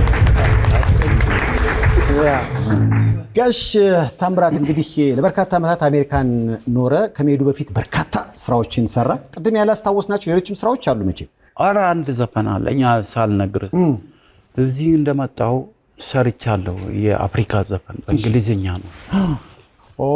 አዲስ ስራ ሰራህ እንዴ? ሰርቻለሁ። አዲስ ስራ ሰርቼ ዘፍኜ ምን ብዬ ጨርሻለሁ። እና አሁን እኔ በሽር ጉድ በኩል ልለቀው ነው። ዋው! ያ ፓን አፍሪካኒዝም ነው። አያውን አስተሳሰብህ ከአገር ውስጥ ወጥቶ አህጉራዊው እየሆነ ነው። እና በጣም ትልልቅ ነገሮች እየሰራው ነው። እንደገና ይሄ አሁን አባይ የሚባል ጉዳይ አንድ እንትን አልተዘፈነለትም። በጣም አልተዘፈነለትም። በጣም ነው ማለት ነው። እና እሱንና አሁን ደግሞ ሬድ ሲም ተጨምሯል፣ ቀይ ባህርም ተጨምሯል። እንግዲህ አሁን ትንሽ አፍርቼ ደግሞ ወደ ቀይ ባህርም ልሄድ ነው። ዋው! ስለዚህ አሁን የምትዘፍንባቸው ሀሳቦች አንኳር ጉዳዮች ላይ ነው የምታተኩረው። እንደዛ ነው ለመሰለህ። እኔም የማስበው የትውልድ ላይ የሚሮጥ ነገር ነው እንጂ እውነተኛ የፍቅር ደግሞ ቅድም ሰምተሃል እንደና ያቀባብራሉ። እንደገና ደግሞ እውነተኛ ትውልድ ላይ የሚያርፍ ነገር መስራት ነው የምፈልገው፣ እሰራለሁ። አሁን የሚቀጥለው ይሄን ሰርቻለሁ። እኔ ማንም ገንዘብ የሰጠኝ የለም፣ ድሃ ነኝ። በአቅሜ ግን ሰርቼ ጨርሻለሁ። ኤርሚያስ የሚባል ልጅ ተባብሮኛል። ታንኪዩ ኤርሚያስ። እናመሰግናለን። እኛ ተባብሮኛል፣ አመሰግነዋለሁ። እሱን እንግዲህ አሁን እለቀዋለሁ። ወዳይ ስለሆንክ በጣም ነው ደስ ያለኝ። ረጅም እድሜ ከጤንነት ጋር ምን ይላሉ ጋሽ ታሜ? የኔ ጌታ እግዚአብሔር ይስጥልኝ። ሌላው እንግዲህ ገና ብዙ ስራዎች እንደምትሰራ ተስፋ አደርጋለሁ። ገና በአዲሱ ጥርስ እንደ ምግብ ቤት በአዲስ መልክ ስራ ጀምረናል የምትልበት ጊዜ ሩቅ አይደለም።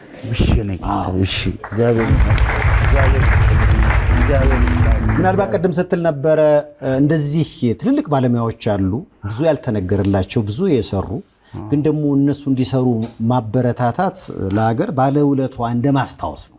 ከነሱ መሀል አንዱ አንተ ነህና በሰራሃቸው ስራዎች ሁሌም ኩራ። አሪፍ ስራ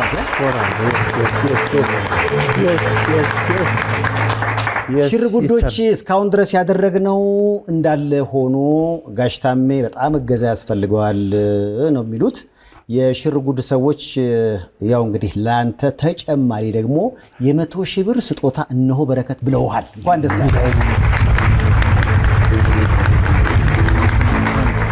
ሁለታችሁም እንግዲህ የስንብት ጥያቄ ነው። የምታመሰግኑት አካል ካለ ከጋሽ ታሜ ጀምር። እኔ እንግዲህ የማመሰግነው በመጀመሪያ ሚዲያዎችን ነው። ሰይፉ፣ ኢቢኤስ ደግሞ ሌላ ጸገነት በጣም ነው የማመሰግናቸው። ለዚህ አበቅተውኛል። እግዚአብሔር ይስጥልኝ፣ ያክብራችሁ።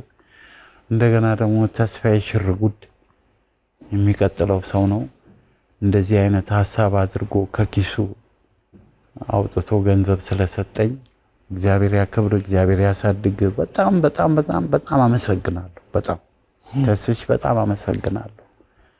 በተረፈ ደግሞ እንግዲህ ጥርሴንም ስላስተከልክልኝ ባይተከልም ከዛሬ ጀምሮ መሳቅ ስለምን በጣም ሰይፉን አመሰግናለሁ።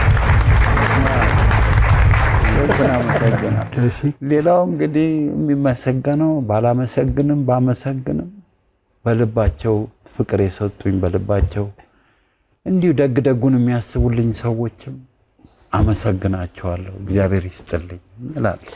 በጣም እንግዲህ ባሳለፍነው ሳምንት ኢሳያስ ክቡር ዶክተር አርቲስት ጥላሁን ገሰሰን ዘፈኖች ሰራ። ከዛ እንግዲህ ክቡር ዶክተር አርቲስት ጥላሁን ገሰሰ ባለቤት እንዴት አሉ። እኛም ደግሞ የእሳቸውን ቃል ተቀብለናል። የእናንተም ቃል ደግሞ መቅረብ አለበት፣ ምክንያቱም ባላንስ ማድረግ አለበት። እናንተም የራሳችሁን መልስ ሰጥታችኋል ብዬ አስባለሁ። በቀጣይ ምን ይፈጠራል እንደ እግዚአብሔር ፈቃድ እድሜ ከሰጠን የምናየው ይሆናል። ኢሳያስ ለስንብት የምትለው ነገር ካለ? ያው ስንብት እንግዲህ ምስጋና ነው። እዛ በፊት ግን አንድ ሀሳብ የምናገረው ምንድነው ሰይፍዬ፣ ሁሉ ነገሮችን በቀና አስተሳሰብ ብንመለከታቸው ከሚሉት ሀሳብ አንዱ ሀሳቤ ነው። ምክንያቱም የተደረገውን የተደከመበትን ነገር ማሰብ ይጠይቃል። ከዛ በተረፈ ቅድም እንደነገርኩ ነው የሚቀድሙትን ሁሉም የሚቀድሙ ቢሆኑም ወደ ባሰው ብለን ያጋደልነው ነገር ነው ትንሽ ወይዘሮ ሮማን ጋር ቅሬታ የፈጠረው። እንደ ቤተሰብ ትክክለኛ መመረቁን በራሱ ጥሩ ነበር። ስለዚህ እንደ ሰውኛ ቅር አሰኝቷል። እሱ አንዱ ነው። ስለዚህ ስራችንን የሰራነውን አሁንም መባረክ ካለብን የዓለም ያድርገው ቢሉን ደስተኛ ነን። ከዛ በመቀጠል እንግዲህ ክብሩን የሚወስደው የእመብዙኃን ልጅ ነው የድንግል ማርያም ልጅ ጌታ ኢየሱስ ክርስቶስ አባት ሆይ እዚህ ሁሉን ነገር እንዲሆን እዚህ ደረጃ ላይ እንድንደርስ ብዙ ነገሮችን እንድንጨርስ ሆነናል። ሰይፍዬ በጣም ረጅም ጊዜ አልበም ይጠብቀኝ የነበረ ህዝብ ነበር። እኔ አሁን ላይ እጅግ የሚያኮራ አልበም እና አለማየሁ ደመቀ ሽርጉድ ተስቴስ ይባላል። እጅግ አቅም ያለው ኤነርጂ ያለው ልጅ ነው። በአሁኑ ሰዓት በቃ ትላልቅ የሚባሉ ሙዚቀኞችን እያወጣ ያለ ልጅ ነው። ሽርጉድ እንላለን ብዬ አስባለሁ። ለሽርጉድ ተዘጋጁ። በተረፈ ሙዚቀኞች እንዳለ እዚህ ስራ ላይ የተሳተፋችሁ ሙዚቀኞች እንግዲህ ምን ብለን እንደምንጠቅሳችሁ አናቅም።